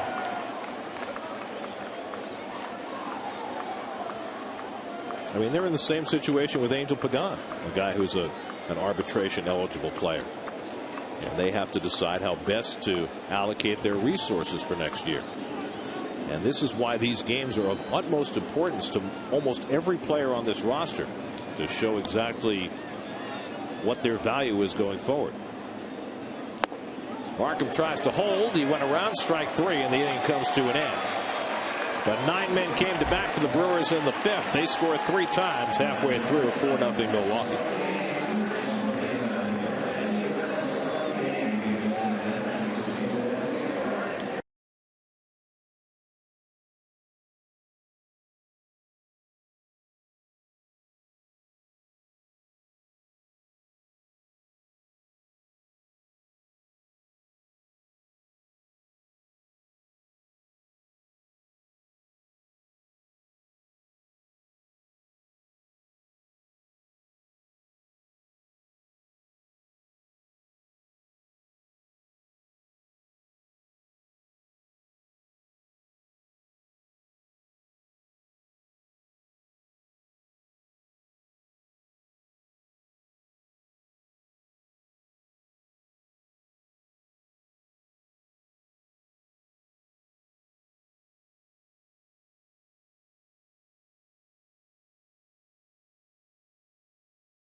Event, the Cubs got a 10th inning RBI single from Tyler Colvin to beat the Cardinals this afternoon. The Cardinals now 7 games behind Milwaukee. Wandy Rodriguez 8 scoreless for the Astros. The Giants are shut out for the 2nd straight day. The Braves get 3 home runs and beat the Diamondbacks 4-2. Reds and Pirates tied 8-8. That game's now in the 9th at PNC Park. Roy Oswalt was supposed to start, but after the rain delay in Washington, Kyle Kendrick got the start instead, and he's doing just fine against the Nationals. Dodgers up big on the Rockies. Another good game for Barajas, who homered yesterday as well. And the Padres have the early lead on Florida. Kyle Blanks with a home run for San Diego. Jason Pridey leads off for the Mets in the bottom of the 5th, now down 4-0. Pridey popped up to 3rd his first time up and takes a strike. It'll be Pridey, Tolle, and Tejada as the Mets try and battle back against Sean Markham, who's now pitched 10 innings against the Mets this year and allowed no runs and 4 hits in those 10 innings. The ball and a strike to Pridey.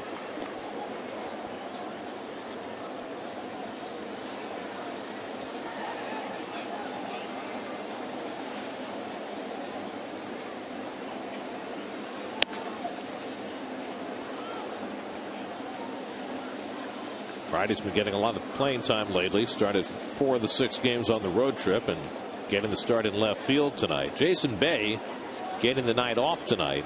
Bay is in another one of those long offers. He's 0 for his last 20. Terry Collins said before the game tonight that he had talked to Bay during the road trip about giving him a day off on Wednesday so he'd have 2 days off in a row, and Jason said he wanted to play in San Diego and that he'd rather have the day off tonight, so that's why he's sitting. Should be back in there tomorrow. 2-2 to Friday and a high fly ball hit to right. Corey Hart settling under it. 1 away.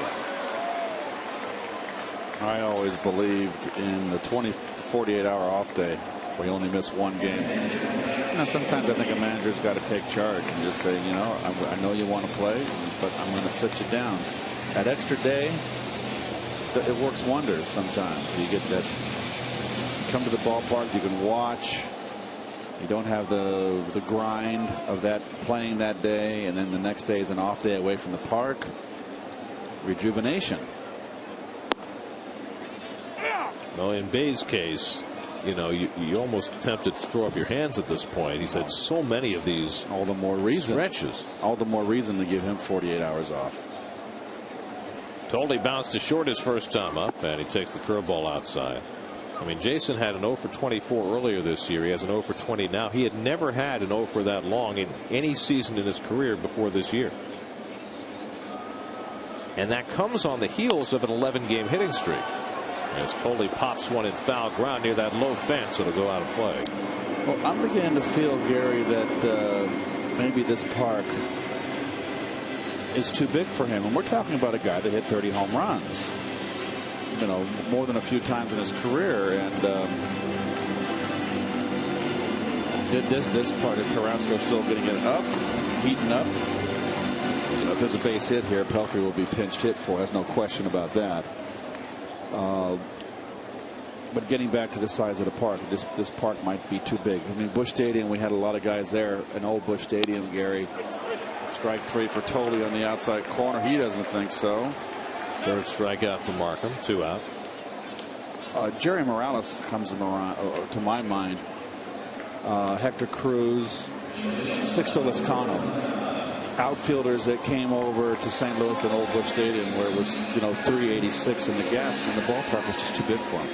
And the fly balls, and when Jerry Morales came from Wrigley Field, he had some great years there. He didn't do anything for us. Sixto Lezcano came over from Milwaukee, a small ballpark. The bark was too big for him.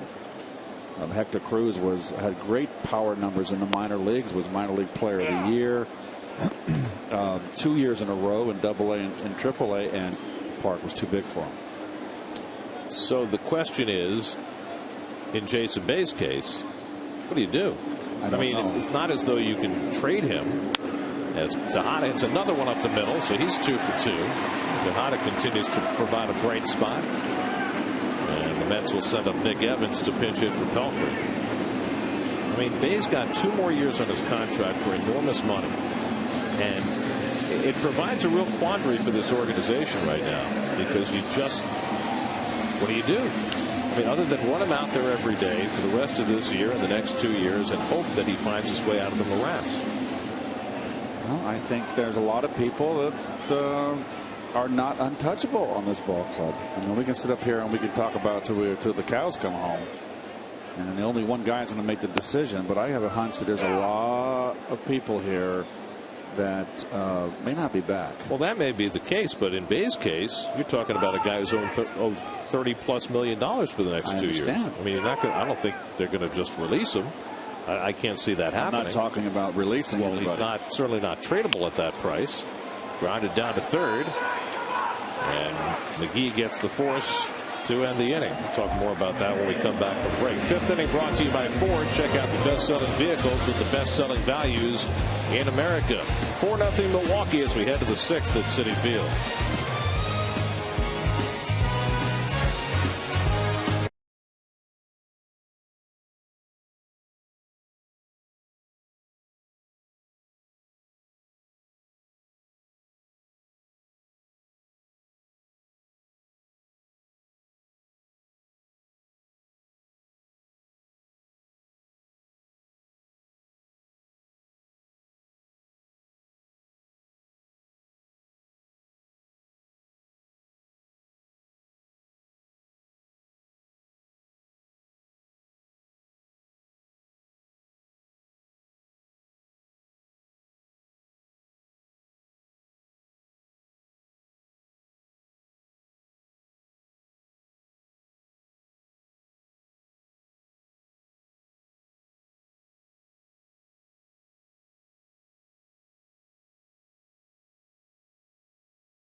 2-0 lead. DJ Carrasco comes on in relief for New York.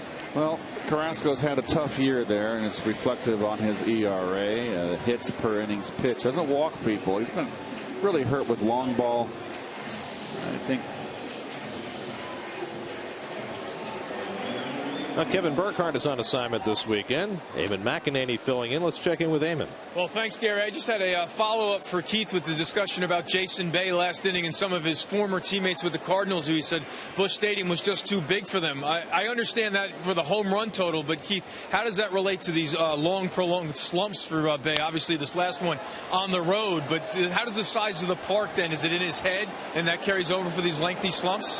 Well, when you're in big ballparks, Eamon, there's no margin for error. Fly balls are outs, and you had to be this ballpark is made for line drive hitters, as Busch Stadium was. And I'm not talking in the past here. Corey Hart lines it to left and right at Pridey for the first out. It's big ballparks are big ballparks, so you have to maybe tailor your club after speed and defense for sure, particularly in your outfield. And in Busch Stadium, Eamon, if I got under a ball a little bit, it was just a fly ball. Where maybe in Philadelphia or Pittsburgh or Wrigley Field, it's a home run. Not all the time, but every time you get under a ball in the big ballparks, it's a fly ball. You got to hit it on the screws to hit it out. And this ballpark right here, you've got to hit it. This is a big, big park. So I guess the question, as Morgan hits one toward left center field, this one's going to find the gap and roll back to the wall. Morgan cruises to second base, and he'll stop there with a one-out double. So the first two hitters hitting it hard against DJ Carrasco. Morgan's second hit of the game. Well, sinker ball, backdoor slider. Came right down the pipe.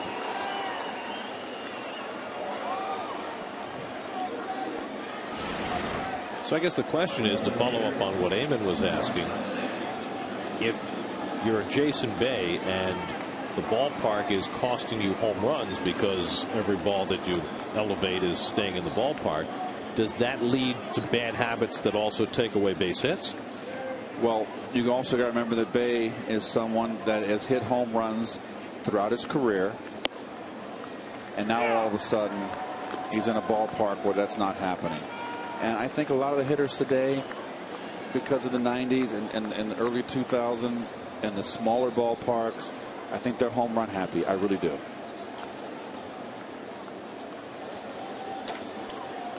So you got to adjust to the ballpark. You just can't keep beating your head against a brick wall. I mean, Reyes figured out this ballpark this year when he was healthy. This ballpark's tailor-made for Jose. Beltran, as you remember last year, figured out the ballpark. He was off to the hot start before he got hurt. This is a guy, a line drive hitter's haven.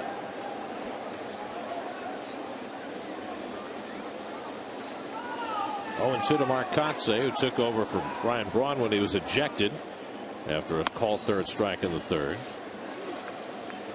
I mean, there were times when I played, Gary, in Busch Stadium where I'd get angry, I'd get under a ball. It's a long year. You can't be on top, hit the ball squarely every time up. And there'd be times you get frustrated where you hit a ball and it'd be under it a little bit. It's a fly ball. Or another park, it's a home run. And I remember telling myself, gosh, if I played in Philadelphia, if I played in Pittsburgh, Three Rivers, Old Veteran Stadium, or Atlanta, I'd hit 15, 20 home runs a year. But you know what? I had 81 games at Busch Stadium. So I really focused on line drives in my batting practice. And concentrated and just really had my focus centered on hitting line drives. And nothing to do with AstroTurf. Now, what we've seen a lot of with Bay this year, he's always been a guy who struck out a lot, even in his best years, but we've also seen a lot of ground balls this year. He hasn't been able to lift the ball. And I think it's gotten to a point now where it's in so much in his head. I mean, come on, if it got to a point where a year and a half I was hitting like that, I begin to doubt myself. I would begin to have doubts, if I got it anymore, what's wrong? I mean, that's a long time. We all go into slumps. Kotze hooks one to right, and Baxter is there.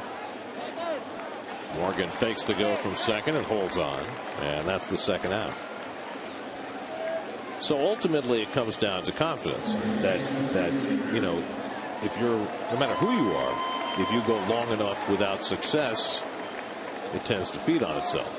Yes, no question. I mean, there are human beings out there with their frailties, and I don't care who you are. It was Ted Williams. If you're having a year and a half where you're hitting like Jason's hitting, or it's going to wear at you, and you're going to begin to doubt yourself. Here's Prince Fielder, who's driven in 2 runs with a pair of base hits, and the Mets aren't going to mess with him this time. With first base open, they'll walk him intentionally for the second time in the game, and Casey McGee will bat instead. So I'll get back to the original premise of the conversation, which is that as the Mets look toward the future, and Jason Bay with $30+ million left to go and 2 more years on his contract, what can they do other than just run him out there every day and hope things change? Oh, the money's the issue. The money comes. Well, of course it is. It's, you know. I mean, the Mets ate a big number this spring when they released Oliver Perez, and they ate a somewhat smaller number this spring when they released Luis Castillo. But I think it would be unprecedented for this franchise to release the amount of money left on Bay's contract. No, they would never release Jason. And like I said, you run. I would, if I was a general manager, I'd run feelers out on every one of my players and see what general managers are interested in, and see what you can get. See what comes back. I know money's an issue with him, and that's going to be tough. Casey McGee takes a breaking ball for a strike. McGee 2 for 3, drove in a run with a 5th inning single. I mean, if you were going to try to trade Jason, you would have to pay virtually all of his salary or take back a similar salary in exchange. Yep.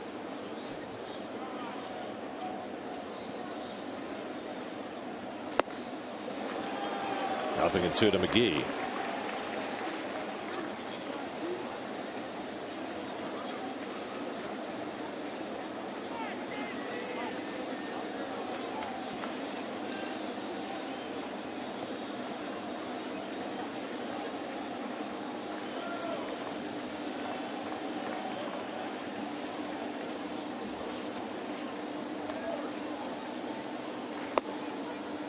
We'll chase that slider, and it's 1-2. Mike Pelfrey threw 86 pitches over 5 innings, allowed 4 runs, 3 of them earned, 8 hits, 4 walks, 2 intentional, 4 strikeouts. And on the hook for his 10th loss against 6 wins this year, unless the Mets can rally for him.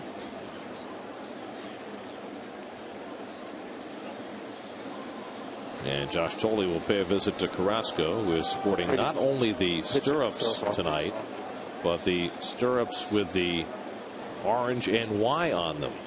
Did you see that? I noticed. I don't think, have we seen these before? No. I've seen them on Carrasco, but no one else. You like it? Not particularly. No. I mean, I love the orange NY because, you know, it's like the song says, fans are true to the orange and blue. That's true. But I'm partial to stripes on socks, not logos. I like stripes too.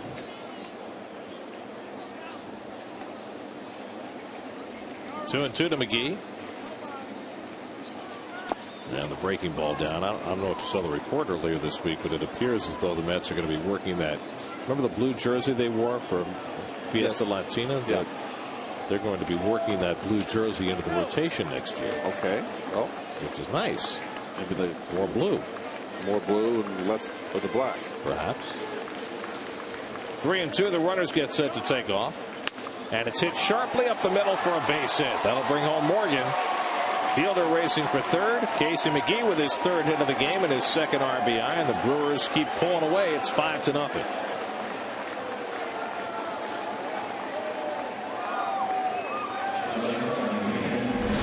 Hanging slider right here.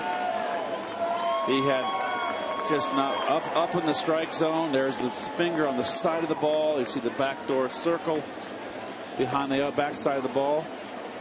That just didn't do much. Up in the strike zone, runners running, automatic ribeye steak. So McGee now with 55 RBIs, and here's Betancourt. who doubled in a run his last time up. He's 1 for 3. The Brewers now with 10 hits and a 5-0 lead. So the Mets record of futility in homestand openers appears to be continuing tonight. Later hour, same general results. Now, we mentioned that the Mets had become only the 3rd team in history to lose their first 9 homestand openers. The Mets actually once lost 10 consecutive homestand openers, but not from the start of the season. That was in 1979 when they lost the first game of each of their last 10 homestands at Shea, and that is a major league record that they, in dubious fashion, could tie tonight. That was the Mets of the Dave Kingman era, right? Yeah, 79. Not a particularly solid year in Mets history. Frankie Tavares playing shortstop. Bruce Beauclair. Well, El Stankowski's. Joel Youngblood.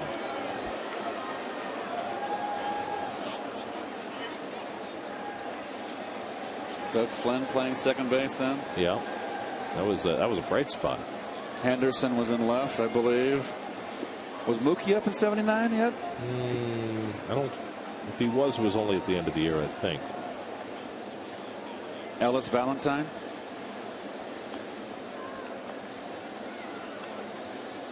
Yeah, John Stearns behind the plate. Willie Montañez at first. Oh gosh, Willie. Doug Flynn and Frankie Tavares up the middle. Frankie stole 42 bases that year. But that was also the year of Richie Hebner. Richie didn't like playing in New York. No, he sure didn't, and we didn't like watching him either. He was a great player before he got to the Mets, but not while he was in New York. Your outfield that year was Steve Henderson, Lee Mazzilli, and Joel Youngblood. Greg Swan was your #1 starter. Pete Falcone, Kevin Coble. Oh yeah. Doc Ellis. 2-1 to Betancourt, and it bounces away from Tolley, and that'll bring in Fielder with the second run of the inning. That's going to be a wild pitch.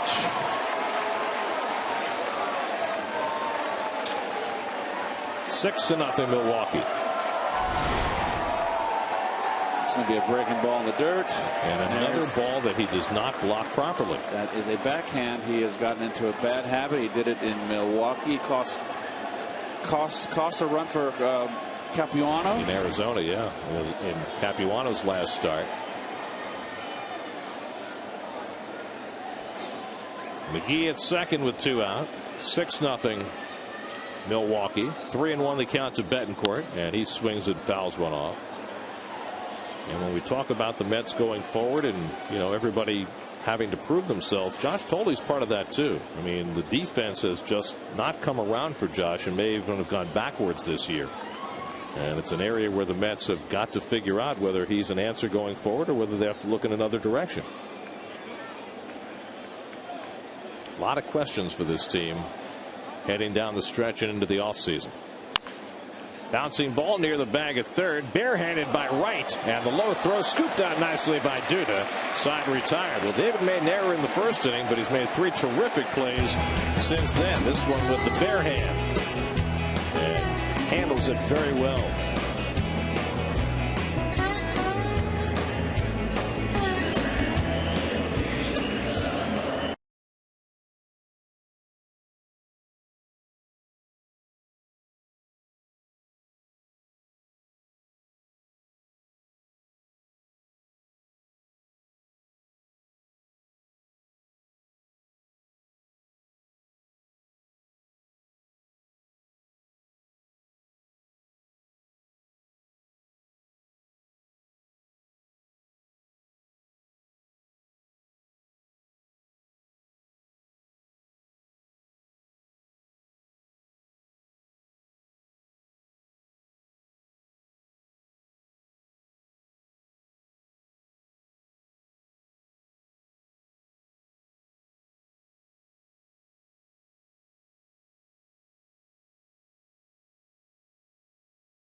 Bank of America.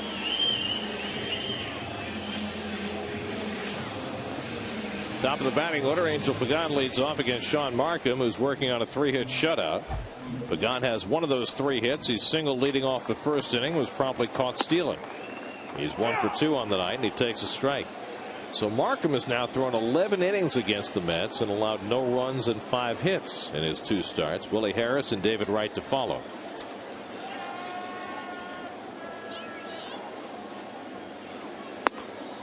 Markham coming over from the Blue Jays is a trade that looks like it might help both teams. The Brewers sent a young infielder, Brett Lawrie, over to Toronto. Lawrie got called up about 2 weeks ago and has been performing very well for the Blue Jays. Pulled over the bag. That's a fair ball. Hitting off the sidewall. Pagan heads for second as Hart plays the carom. And Pagan is in with the Mets' first extra base hit of the night.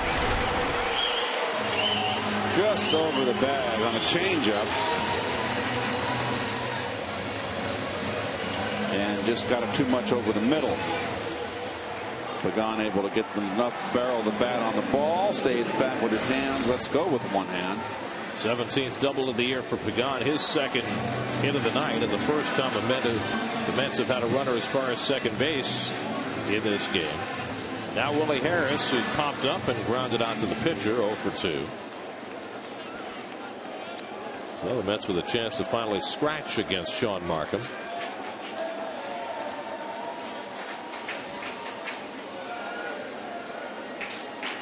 Markham at 80 pitches for the night as he works in the 6th.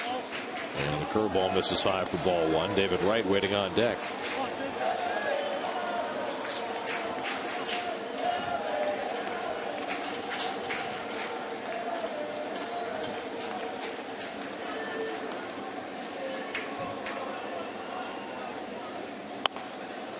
Tapper to the right side, and Counsell makes the play on Harris. Pagan moves over to third.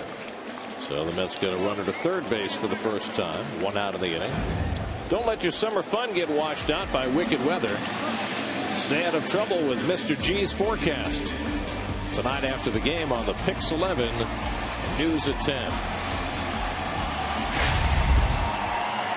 Right, the Pix 11 News at 10 might be a little later than 10 tonight. A little overtime.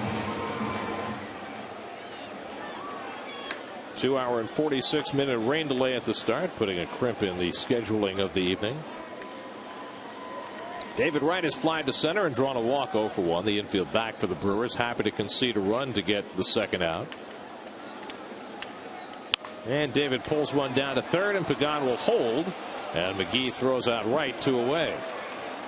So Pagan not going on contact, down by 6 runs. You got a run in that, don't you? They're playing back. They're not going to concede the run. Certainly looked that way. Wow. So it's left to Lucas Duda. I love that he has Hendrix as his walk-up music. Oh yeah, that's a Bob Dylan song. Right, but it's the Hendrix guitar. There's a new book out on Bob Dylan. It has every song all the lyrics of every song he's written. Really? Yes, it's very, very good. Very thick book. Yes, it is. Small print. It's right on my coffee table in my living room. It's a coffee table book. Yeah, it's all the lyrics. It's excellent. But it's not a coffee table book that turns into a coffee table. No.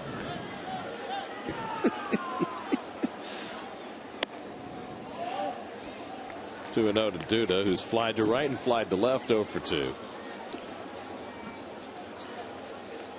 Now, do you flip through that book and check out the lyrics of some of the songs that you were a little confused about? What Zimmy was actually talking about? I haven't. I've had to reorganize my house a little bit this summer, Gare, and I just recently got a new coffee table. I went without for a long time. So now I have one, and I have a big James Bond book there of all the Bond characters. I have a Sherlock Holmes, all the movie characters that played Sherlock Holmes over the years. I'm sure fans are very excited about that. So when you entertain in your house, basically you don't have to have a conversation. People can just read your coffee table. Right. It's like, yes, absolutely. 3-1 to Duda, and he pulls one foul. And I have baseball books, of course. spread around my. How many books do you have on I have coffee 2 table? stacks, but not real tall. But they're large books you put on the coffee table. So Are they on top of the coffee table, or is there a on lower top? level? On top. But I have a very coffee tables have that lower level you can put books on. I have an 11 by 10 L-shaped sofa, so I have a 51 by 50 coffee table. It's quite large. Wow. Yes. How big's your TV? Back at Markham, he knocks it down and makes the play on Doonan in the inning. We'll get more on the specs of Keith's living room when we come back. Leadoff double by Pagan. He is stranded after 6-0 Brewers.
It costs more without free score.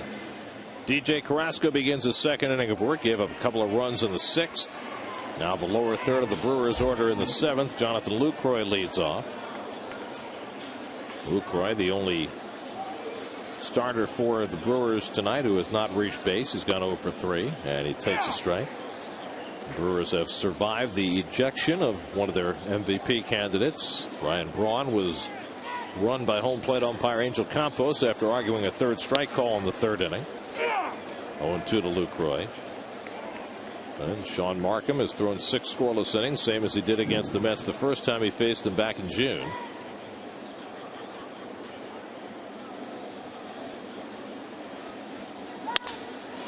Out to center field, and Pagan ranging over and makes the grab, 1 away. Keith, is this about as difficult a time for a player to concentrate? Long rain delay. It's almost midnight. The team's behind. 7th inning. Is this as bad as it gets in terms of just keeping your concentration on the game? For a veteran, established veteran, yes. Not for a young man that's trying to make an impression and establish himself. For a veteran, yes. It would be far worse if it was 100 degrees and the humidity around 90, and you're playing a game like this. Then it's much more difficult at night, at least, even though it's late. You know, those day games in August in Atlanta, St. Louis, Cincinnati, they can wear on you. Did you have tricks that you played with yourself to try and keep your focus? No, it just is always pride in performance. And I remember I was fortunate enough in my career where the first half of my career I played for teams that were out of it. So I never had a real taste. The second half of my career I was always in contention. I think the worst thing would be to be someone that was thrown into postseason pennant contention every year in the beginning, and all of a sudden your team turns into an also-ran your second half of your career, then it would be tough for a veteran. Line past Carrasco and into center field. So Counsell, 2 days short of his 41st birthday, has a couple of hits tonight. Far from his 0 for 45 stretch. And Sean Markham will get his 4th turn at bat. Pretty axiomatic that anytime a pitcher gets 4 plate appearances in a game, he's had a good night. Yes. Well, welcome to the midnight portion of our show. That's right. We're in AM here. Which means it's the 20th right now. Yes. That Excellent. comes right after the 19th, so it's no longer Ronnie's birthday anymore. 11 days to get out of August now. I say that purely as a player because August was always the toughest month.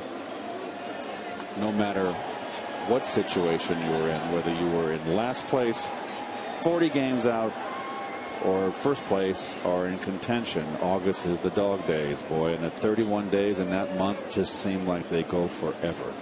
So you're saying if you were to redo the calendar, you'd do it with 28 days in August? Yes, and make February 31.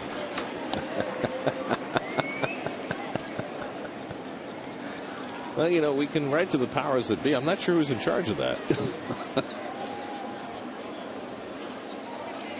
You mean even if you're the Brewers and you've won 19 of your last 22, you're still waiting for August to end? Well, it hasn't been that hot. Markham strikes out. First strikeout for Carrasco, and they play their home games indoors, so they're never particularly hot. I mean, you hit .310 in August. It was your second best month. I always played well in August. I always played well in August because that's when you had to push yourself. I was always able to push myself to the limits. Isn't that an Eagles song? That was actually written. That song was written by Jackson Brown. Take it to the limit. Jackson Brown wrote a lot of wonderful songs, including his own. Corey Hart 1 for 4, a bloop double back in the 5th inning. The Brewers got an unearned run in the first off Mike Pelfrey. Then they opened it up with 3 in the 5th. Pelfrey left after 5, and they got 2 more off Carrasco in the 6th. Mets have had very little working against Markham. Toward the middle of the diamond, flashing over Tejada to make the play, and the running toss gets Hart to end the inning. Nice play by Ruben Tejada to get Carrasco through the top of the 7th. Stretch time after midnight, 6-0.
Remember to get dunked. Go to getdunked.com. ATNYN.com. Well, the diehards are still here after midnight. Long rain delay at the start of the game. Mets getting blanked over the first 6 innings. Now Mike Baxter will lead off in the bottom of the 7th against Sean Markham. Baxter is 0 for 2, and he bounces one foul down past Mookie Wilson, who does a nice half step to get out of the way. Well, no one's got to work tomorrow, Gary. Most people don't have to work tomorrow. Well, you don't have to work tomorrow. That's neither do you. It's a network TV game tomorrow. Correct. You think the network guys are still here? No. You think they're back in their hotel room? Yeah, they can watch the game on TV. Oh, they're watching us. Of course. Oh. They're trying to get some tips. Do you think they've learned? Do you think they've learned anything from watching us tonight?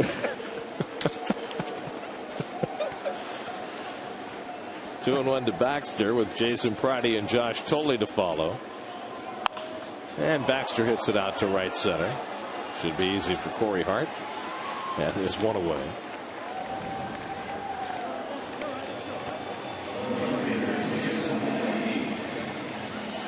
So 1 out and nobody on. Now Jason Pridey. Pridey is popped to third and fly to right, 0 for 2. Oh boy. Swedish fish. Tootsie Pops just arrived. And Swedish fish. Well, I don't need Swedish fish.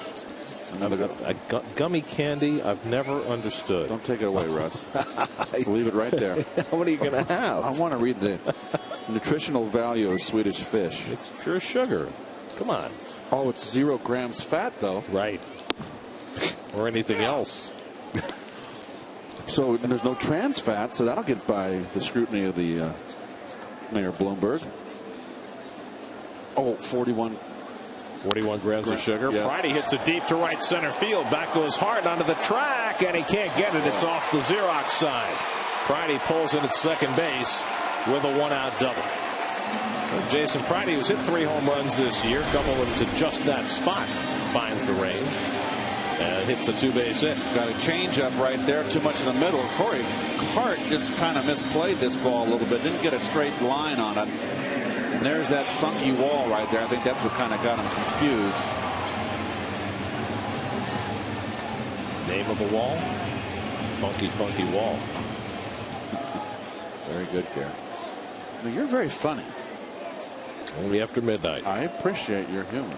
Josh Tolley's 0 for 2. He's grounded to third and taking a call third strike. Well, I have my Tootsie Pop now, so I'm a much happier camper. And the curveball from Markham, just a little low, 1-0. Ruben Tejada waiting on deck. He's had the best offensive night of any Met with a couple of hits.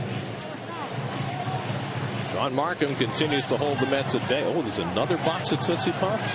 Got chocolate ones in there. What flavor you want, Al? Al, our cameraman, wants them all. It's been a long time since I've seen you have a Tootsie Pop. I know. It used to be part of your regular repertoire. Yeah, when I was 250 pounds. What are you down to now? 220, 225. What'd you play at? Well, this is my playing weight. I brought the wrong shirt, folks. Sorry. I thought it was an SNY game. It was a Picks game. So I came to the park with this on, and I had the wrong shirt, so I was kind of stuck. You're just getting ready for football season. You got your Broncos shirt on, but you're not a Broncos fan, are you? No, I was always a Raider fan back in the day. Daryl LaMonica, Raiders. Yes, and Plunkett. But I was a Viking fan, believe it or not. Bud Grant days. I love the Vikings. I like the L.A. Rams back in the Roman Gabriel days. But you grew up in the Bay Area. You weren't a 49ers guy? 49ers were El Stinko back when I was a kid growing up. They traded Y.A. Tittle to the Giants, and they paid for that. Pre-Bill Walsh? You weren't a John Brody guy? No, I wasn't. Gene Washington? No, they weren't. Kermit Alexander? You're right. Abe Woodson. I go that far back. Matt Hazeltine.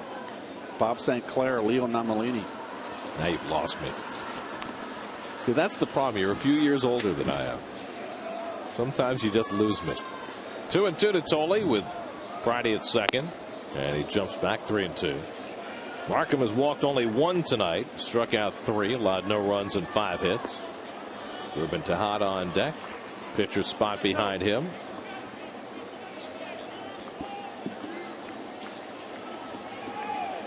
Well, I just got texted by a friend of mine in Manhattan who's actually watching this game and said, nice shirt.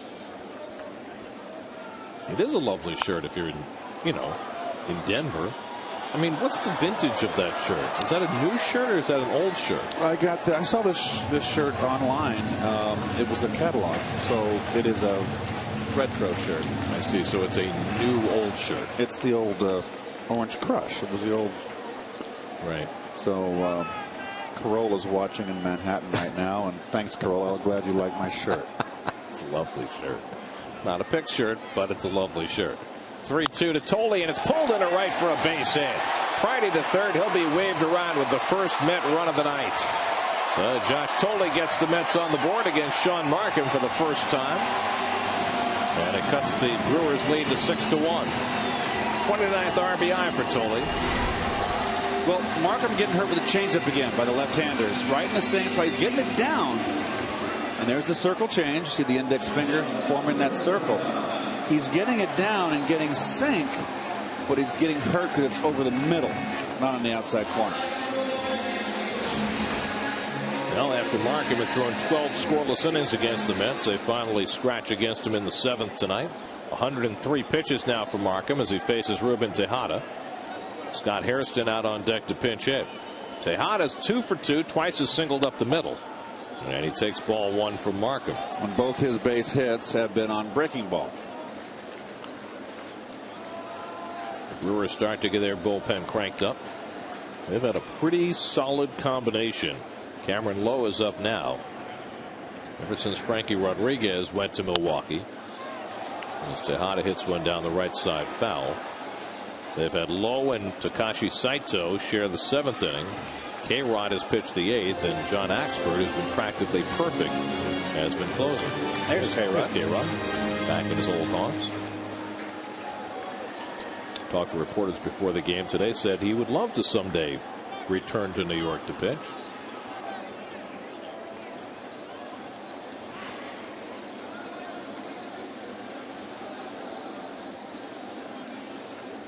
1-1 to Tejada.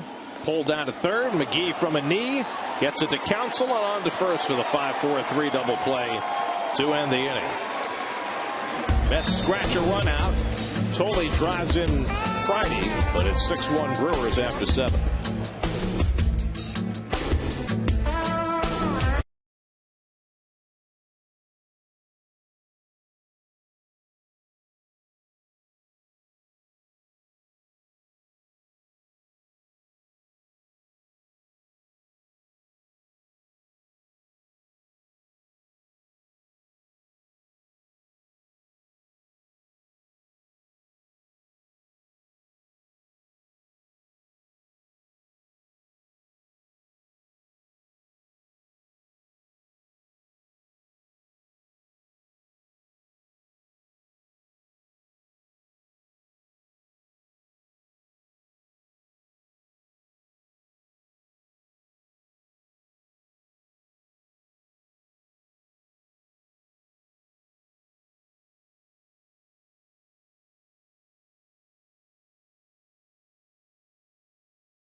Wright made an error in the first inning. He's been making up for it ever since.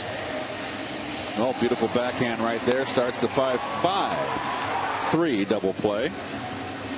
And then a bare hand right there. Nice scoop by Duda. Did you like that flashing video effect? I did. Wasn't that cool? We're getting very fancy. I thought I was hallucinating. Like the old days. Right. Tim Burdack comes on to pitch for the Mets in the 8th. Well, Burdack has had a pretty fine season with the Mets. The only left-hander pretty much predominantly the whole season. And Igarashi getting loose out there in the bullpen's been a tough slog for him of late. He's been coughing it up a little bit, having a hard time. Nyjer Morgan leads off in the 8th inning. Morgan 2 for 3 in a sacrifice, a single, a double, a stolen base. He scored a run. And facing the left-hander, he takes a strike. Burdack pitched on Wednesday in San Diego, walked the only man to face him. But he has been awfully good for a bullpen that has been mostly not very good. That's bullpen in the month of August has an earned run average of 5.73, and it didn't get any better in the 2 innings pitched tonight by DJ Carrasco. He allowed 2 runs and 3 hits, a walk, a strikeout, a wild pitch. I find it interesting. You saw the innings pitched by Burdack, not even 30 innings, and he's the only Met left-hander in that bullpen. And he strikes out Morgan on 3 pitches.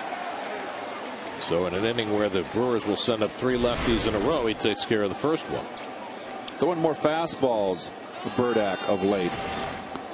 Before he was pretty much a slider pitcher. But that kind of, you see the Met bullpen has been a struggle. Certainly no fault of Burdack's.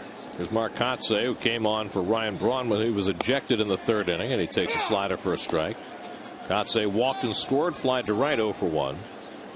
Well, in D.C. tonight, the Phillies had a 4-0 lead. They're now in the bottom of the 9th. The Nationals are a run in. It's 4-3, and the Nats have the bases loaded and 1 out against Ryan Madsen, trying to come from behind. Who started the game for the Phils? Oswalt was supposed to start, but because of the rain delay, they started Kendrick instead. Right. You mentioned that. And Lowe won for Atlanta. Yeah, Lowe beat Daniel Hudson tonight. So Kennedy and Hudson have lost on back-to-back days. Of course, Kennedy got beat by the Phillies yesterday in the last game of that series. Prevented the Diamondbacks from sweeping. Diamondbacks beat Halladay. Rolled over down to first. Duda's got it. Burdack better hurry, and he gets there just in time to beat Kotsay for the 2nd out. So 2 out and nobody on. Now Prince Fielder. First time he'll come to bat with the bases empty today. He's reached base 4 times on 2 singles and 2 intentional walks. He's driven in 2. He's scored 2. So a very productive day for the Brewers cleanup hitter. He's in the top 10 in virtually every offensive category. Now has 92 RBIs. That's 2nd behind Ryan Howard. Now has 79 runs scored. That's in the top 10 in the league. Drew his 20th intentional walk tonight, most in the league. 27 home runs, 29 doubles. He's had a marvelous season approaching free agency. And Burdack sends a little message. We talked earlier in the game about Fielder and Pujols both being on the free agent market, 2 elite first basemen. What'll be very interesting in the market is that most of the teams with the most money already have long-term solutions at first base. Harris playing on the outfield grass, throws out Fielder. 1-2-3 inning, first one generated by a Mets pitcher tonight. We go to the bottom of the 8th at 6-1 Milwaukee, and Fielder getting into a little bit of a shouting match with Burdack.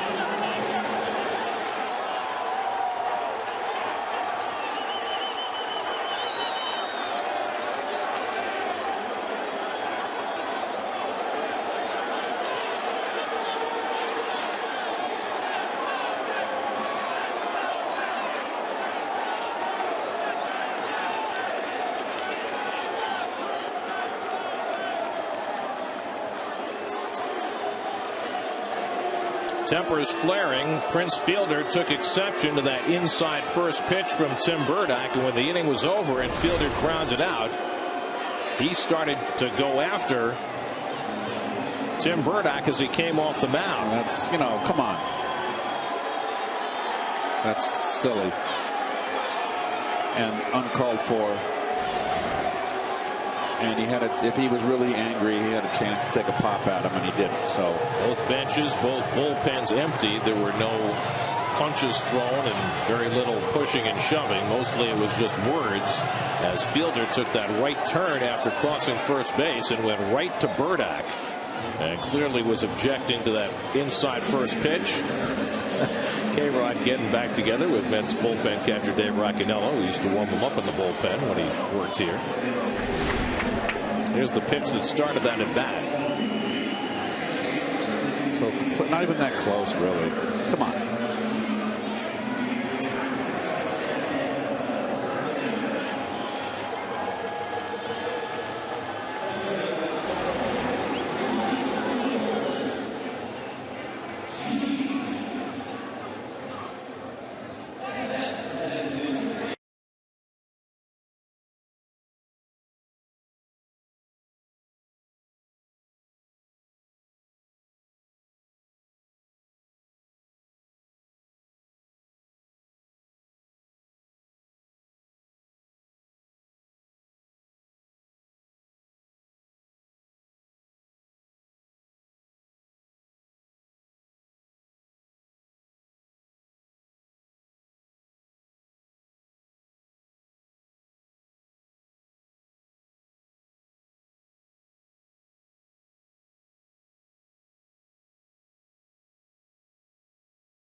Conference. Prince Fielder has taken his position at first base, and I don't know whether the umpires are taking any kind of disciplinary action. Tim Burdack went off to the dugout. He wouldn't be pitching in the next inning anyway. Here's what happened when Fielder ran to first base on the ground ball. And the way Fielder reacted, it was almost as though maybe he thought Burdack had said something to him. Well,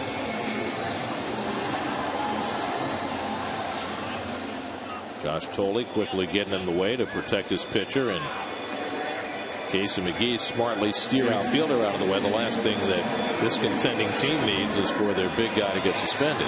But he was not even ejected for that action. Oh well. On to the next page. So everybody has cooled down. New pitcher in the game for Milwaukee is Cameron Lowe, after Sean Markham went 7 stellar innings. Lowe had an appearance in that series in Milwaukee, and the Mets just touched him up big time in a very close ball game. They blew it out, hammered him. But Justin Turner will bat for Burdack as we start the bottom of the 8th. Turner not starting for the second straight game, and takes inside, probably to be expected. Ball 1 to Turner. Never could figure that one out, you know. What did Turner do? Didn't do anything, did he? Just stood in the batter's box. Now, granted, you can't throw at a relief pitcher. He's not going to be around. Going to always be pinch hit for, but I always felt it was the pitcher out there who threw it.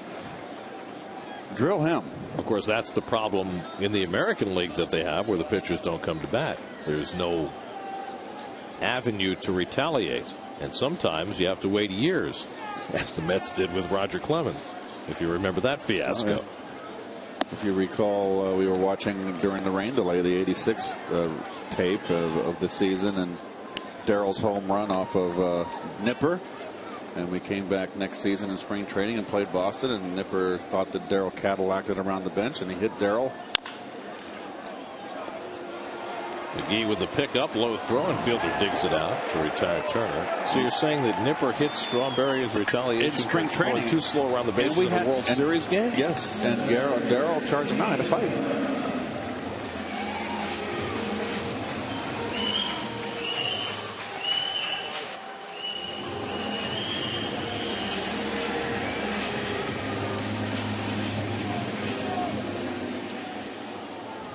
So 1 out and nobody on. Now Angel Pagan, who's 2 for 3. Well, we've gotten a little more information on what transpired between Fielder and Burdack. I think you could probably see it when we showed the isolation of Fielder running to first base, that he yelled something right before he got to the bag, and it appeared to be self-directed more than anything else. And apparently Burdack reacted to Fielder saying that. So Fielder right here is going shoot. Right. And then he says something else right here. And then Burdack apparently reacted as Fielder went by, thinking that Fielder was directing whatever that was at Burdack, and Fielder made that double back, pointed at himself, and basically said, I was yelling at myself. Or the first baseman could have said something derogatory to the pitcher because you got him out, called him a name. You know, it could have been that way, right, too. And he might be saying, hey, I was directing that name at myself. So, okay, fine. So, you know what? What is it? We're at the bottom of the 8th. Right. Perfect. Pagan's up. That's over. Done. 2 more games to go in this series. 3-1 to Pagan, and that's a call strike. 3-2. And yeah. Reed lips. He says, I was talking to myself. Okay. So now they're cool. I'm cool. All right. The question is, why did he have to charge at Burdack to say that? And I guess that's why Tolley is saying, back off. He was still angry at his at bat. That's probably why. Pagan floats one the other way, and he's got himself his 3rd hit of the day. And Pagan will make it easily to second with his 2nd double of the game. Well, this is what Pagan's been doing lately, just putting the ball in play, and he's getting some good results. He just kind of slaps that ball into left field, pokes it there, and that's been his issue. Left hand is pulling off. He's staying in. 2nd double of the game, 18th of the year, so a 3-hit night for Pagan. The Mets have their 7th hit of the game. Runner at second with 1 out for Willie Harris, who's gone 0 for 3. Sean Markham went 7 innings, allowed a run on 6 hits, a walk, 3 strikeouts, in line for his 11th win against 3 losses.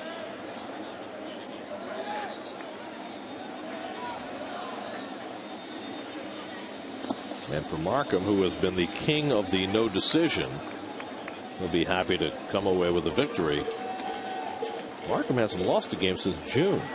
His last loss actually came in New York against the Yankees during interleague play in late June.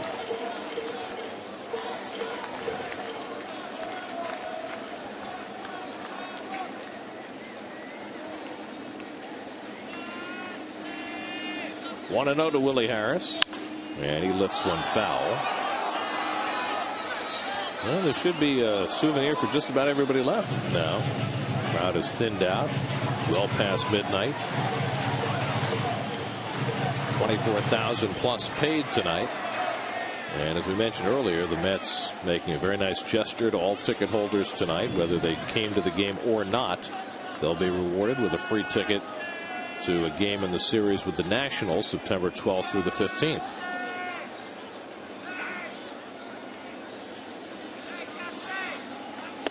And Harris gets tied in a knot. It's 1-2.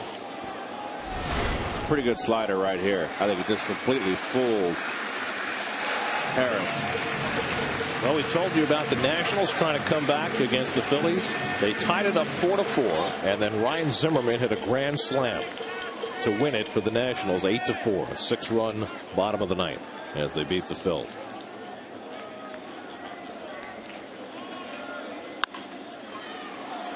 Pagan gets back to the bag as Betancourt throws out Harris for the 2nd out.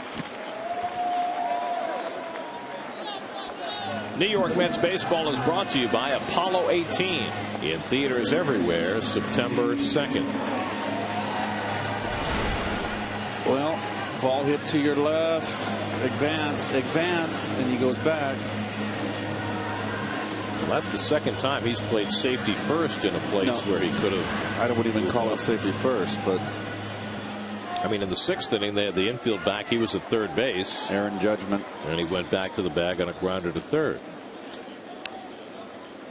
So 2 out. Pagan still at second. Now David Wright, who's 0 for 2 and a walk.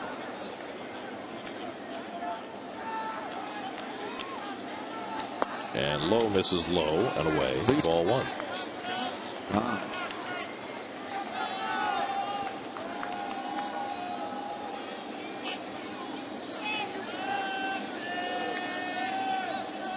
Oh. Is that left over from New Year's?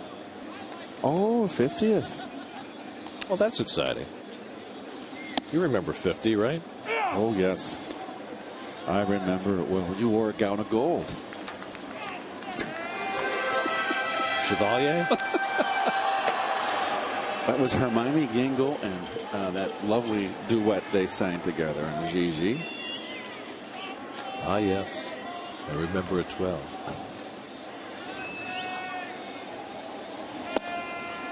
Two balls and a strike to right. Yeah, if the Mets can get right on, get Duda to the plate, have him hit one out of sight, all of a sudden you got yourself a ball game here in the eighth. Well, look what happened in Washington. That's right. It's going to take solace from the Nats comeback. Down 4-0. They win it on the walk-off grand slam by Ryan Zimmerman after midnight. And the curveball for a strike from Lowe, 2-2. Now the Nats, if the Mets wind up losing this ball game, would overtake the Mets to move into third place by a half game. Yep.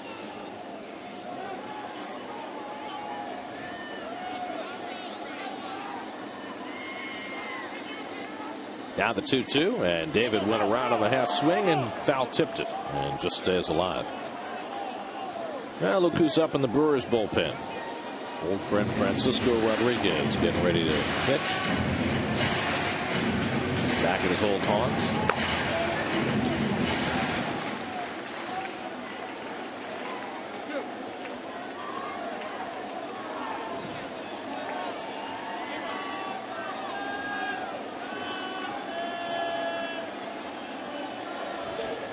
Cameron Lowe trying to put this inning to bed.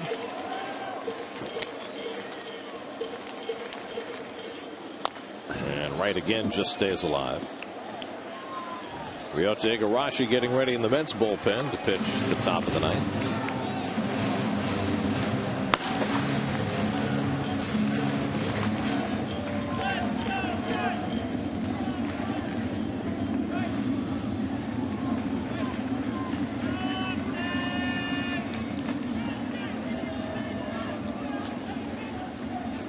Lowe's already thrown 20 pitches in this eighth inning. One more to make here to right.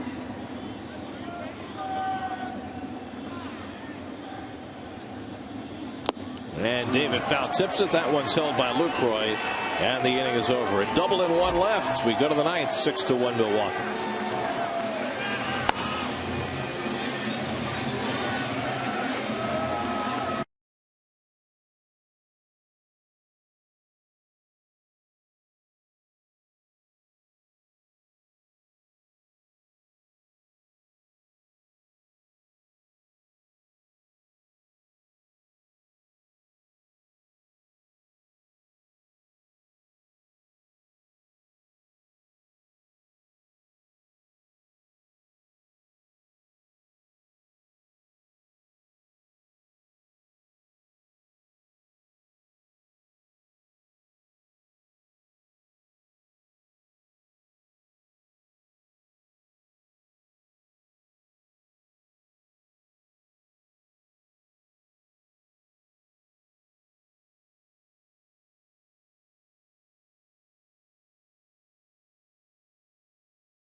pitch at the top of the ninth for New York.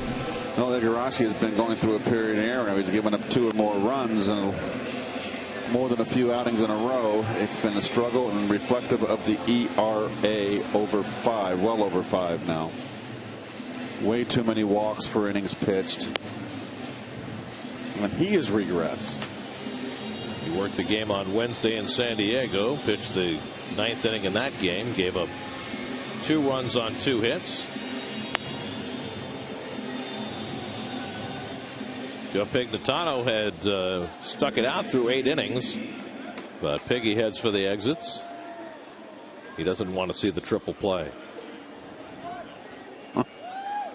The Mets had a game end on a triple play last year. Remember that? Playing the Phillies? Yes. Jeff Francoeur hit into the unassisted triple play by Eric Bruntlett. Francoeur got a 2-year extension, did he not? I read in the paper from Kansas City. He did, and that's good for him. He's having a good year. You know, people get on him because his on-base percentage is low, but his slugging percentage is high. He's playing great defense, and they like him very much in Kansas City. Right-hander is Frankie De La Cruz on the right, and the right-hander on the left is Frankie Rodriguez, just to keep your Frankies straight. But Kansas City actually has had a very productive outfield this year with a couple of veteran players with Francoeur and Melky Cabrera, and then Alex Gordon, who was moved from the infield to the outfield, has played very well in left.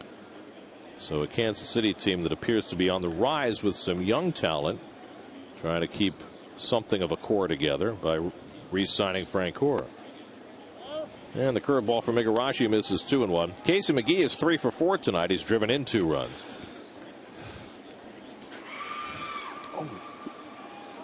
It was 2 years ago that Francoeur hit into that game-ending triple play. McGee gets a hold of one deep to left, right down the line, back toward the corner, and it hooks foul. So McGee making a bid for his 9th home run of the year. Didn't miss by much.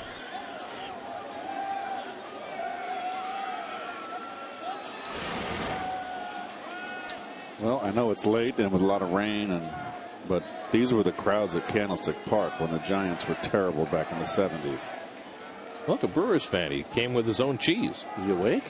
No, he blinked. Yeah, I think he's texting, saying, everybody back home, look for me on TV. I've got cheese on my head. He's texting. I mean, if you came all this way and brought your own cheese head, you'd think you'd be a little more into the game.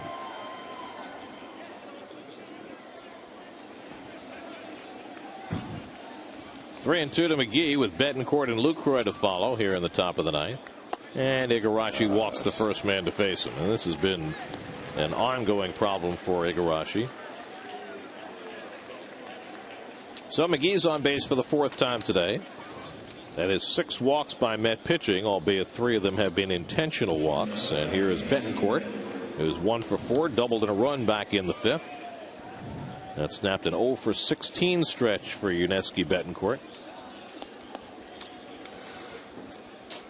So we mentioned long ago when we first started the broadcast tonight that the Brewers manager Ron Renegade is celebrating a birthday today. Now, if the Brewers win this game, it's not his birthday anymore. Will it count as a victory on his birthday? That's a very good point, Gare. He's now 55 in a day. I'm not going to be able to sleep tonight because of that. Thanks a lot for bringing that up. Okay, let me give you one that you can handle a little better. There's an intent Met fan. He's got those Ryan Braun eyes. Look what Braun is doing now. Oh well, he's been relaxing. If you get ejected from a game, you have to stay in the ballpark, right? I don't know. Well, you shouldn't leave. No. You should not leave. You should never leave your teammates. So there's a possibility that he's listening to every word you say. Of course. Fouled off by Betancourt, 1-2. What I was going to ask you about Reneke is, first-year manager, comes over from the American League, doing a fantastic job, obviously, with the first-place team. You've got Kirk Gibson in Arizona, got his team in first place. Yep. How do you decide between those two guys for manager of the year? Or do you have another candidate? I've got to feel the team with the less talent would maybe tilt the scales towards that manager. You know, the manager that gets more out of less.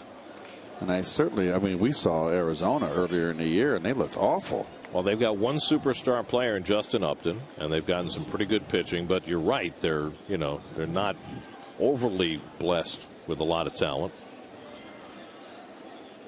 Here's the 2-2, and that's hit to center field. Chasing Pagan back. He got a late start, but he makes up for it with a nice burst of speed to retire Betancourt one away. I mean, for a while there, before the Pirates just fell out of it, Clint Hurdle was obviously getting the most out of less. And certainly Terry Collins was in that conversation as well. But I think as this season has progressed, I think you look at Arizona and you look at Milwaukee, and I think you have to focus on those two guys. I agree. You can't knock what Freddie Gonzalez has done with the Braves. I mean, that might get him some consideration as well. Jonathan Lucroy takes a strike. And then you can even throw Charlie Manuel into that mix. Everybody kind of conceded them the division when the year began, but they have maybe even overperformed everybody's expectations.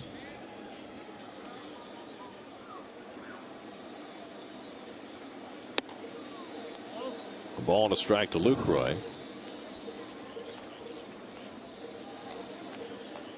Lucroy's 0 for 4 tonight.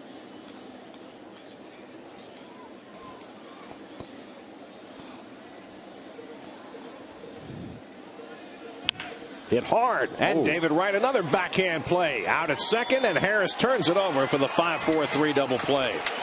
David Wright has had himself some defensive game. 6-1 Brewers after 8. Now let's head to the Pix 11 newsroom and check in with Jody Applegate.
De La Cruz, better known as Frankie, will pitch for the Brewers in the bottom of the ninth. Well, thank goodness for that. Maybe we'll see second appearance here, a third appearance. So far so good for him. This came up from Nashville a few days ago. Was a starting pitcher in the minor leagues this year. Went 7-6, 3.88 ERA. He pitched in Japan the last couple of years, and then came back to sign a minor league contract with the Brewers, and now getting his third appearance with Milwaukee. Last of the ninth, Lucas Duda leads off for New York. Mets have been held to a run on 7 hits tonight. And the home plate umpire, Angel Campos, just went out to say something to De La Cruz. Is he saying that he went to his mouth on the mound? I thought you were allowed to do that now as long as you wipe it off. Maybe that's what he was telling him. And Duda takes a fastball for a strike. It'll be Duda, Baxter, and Pridey, 3 left-hand hitters for the Mets in the last of the ninth.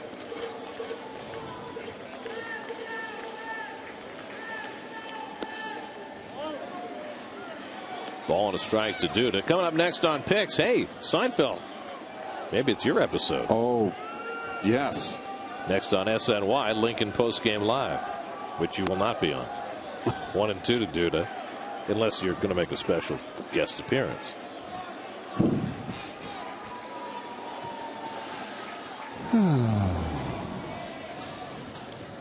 We're in the 9th inning. Last of the ninth. Pulled foul by Duda. 1 and 2. Lucas is 0 for 3 today. Hit one sharply back to Markham his last time up, and Markham was able to knock it down and throw him out. De La Cruz has that hat a little soiled.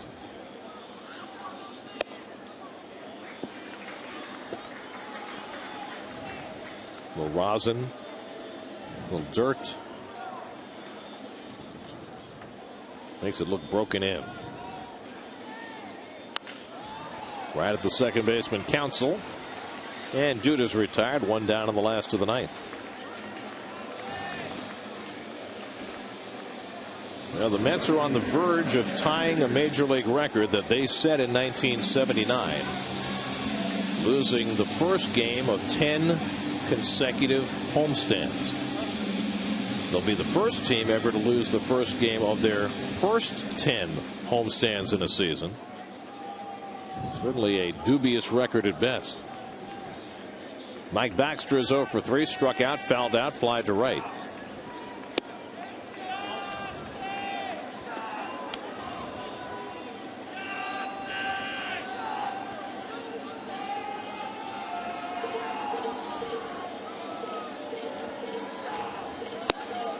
Mets have a late afternoon game. I guess that's later today. Chris Capuano, the former Brewer, will go up against Randy Wolf. That's the game of the world right there, is it not? 4 o'clock start. It's Bill Webb's game of the world. There's a strike, 1 and 2. Well, we're very pleased because Bill doesn't have to go cross country to do a game of the week. He's right here. Makes it very easy for him. The old he's very well traveled. The old pro that he is. Did you just say old? It's going to turn your microphone off if you say old again.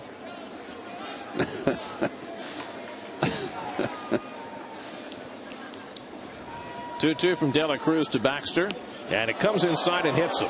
Well, we had Fielder object to an inside pitch from Burdack, and that led to a little dust up earlier. No reaction here, except De La Cruz looked upset with himself after hitting Baxter with 2 strikes. Well, the catcher set up in, and he just missed. You got that cutter in there. So 1 out and 1 on. Now Jason Pridey, who scored the only Met run, doubled to right center in the 7th, came home on Tolley's single. And Fielder tells De La Cruz he's going to play behind Baxter at first. Rick Kranitz, the pitching coach, on the phone. And they may get somebody up in the bullpen. It's only a 5-run lead. Right. They don't want the game getting away here. They're going to have someone ready just in case a fire gets started. They were able to stay away from their primary relievers yesterday in their loss to the Dodgers. But they're going to get their closer, John Axford. Well, at least he's gotten to the bubble gum. So that's halfway to the mound. That's important. It's all in the preparation. 0-2 now to Pridey.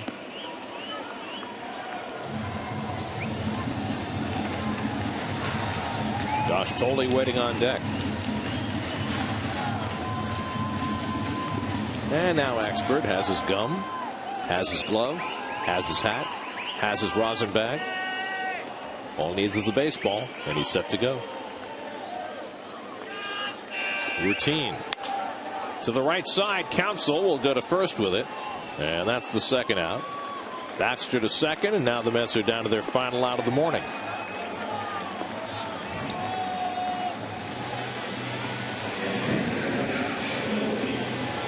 Josh Tolle has the only RBI for the Mets. Now this game began, 9:56 after a long rain delay. It rained like heck here for a while. But the rain cleared out. They were patient, started the game, and haven't had a speck of rain since. Tolle's 1 for 3 on the day.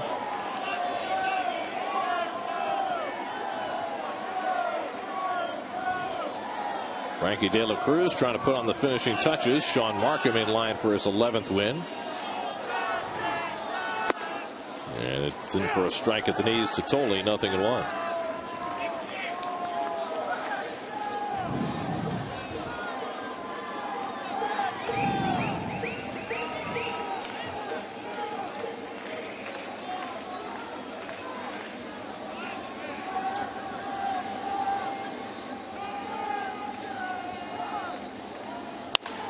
Late swing foul, and now De La Cruz ahead on Tolle, 0-2.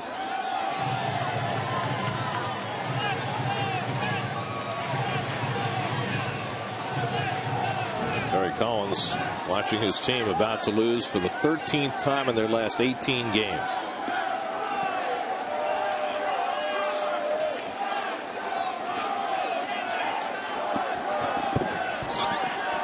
Now the 0-2, and Tolle swings and misses up the curveball, and De La Cruz finishes it off for the Brewers as they win for the 20th time in their last 23 games. A 6-1 Milwaukee victory at 12:51 a.m. Well, the Mets really were never in this ball game early. Pelfrey got off to a hot start, but it hit into one of those middle innings again. It's been his Achilles heel, giving up 3 in the 5th inning on 4 hits, 4 Brewer hits, and then Carrasco came in and gave up 2 more runs in the second, in the 6th inning, and out hit the Mets. 11 hits for the Brewers, 7 for the Mets, and they weren't really in this game. Subway presents today's winning box score. Subway, where winners eat. The Brewers lost their number 3 hitter, Ryan Braun, to ejection after a called 3rd strike in the 3rd. No matter, Casey McGee had a big game, 3 for 4, drove in a couple of runs. Prince Fielder drove in the first 2 runs for Milwaukee. He now has 92 runs batted in for the year. And Ron Renicky, 52 minutes after his birthday came to an end, still in conversation with Ed Rapuano. 6-1 the final, Milwaukee. We'll be right back.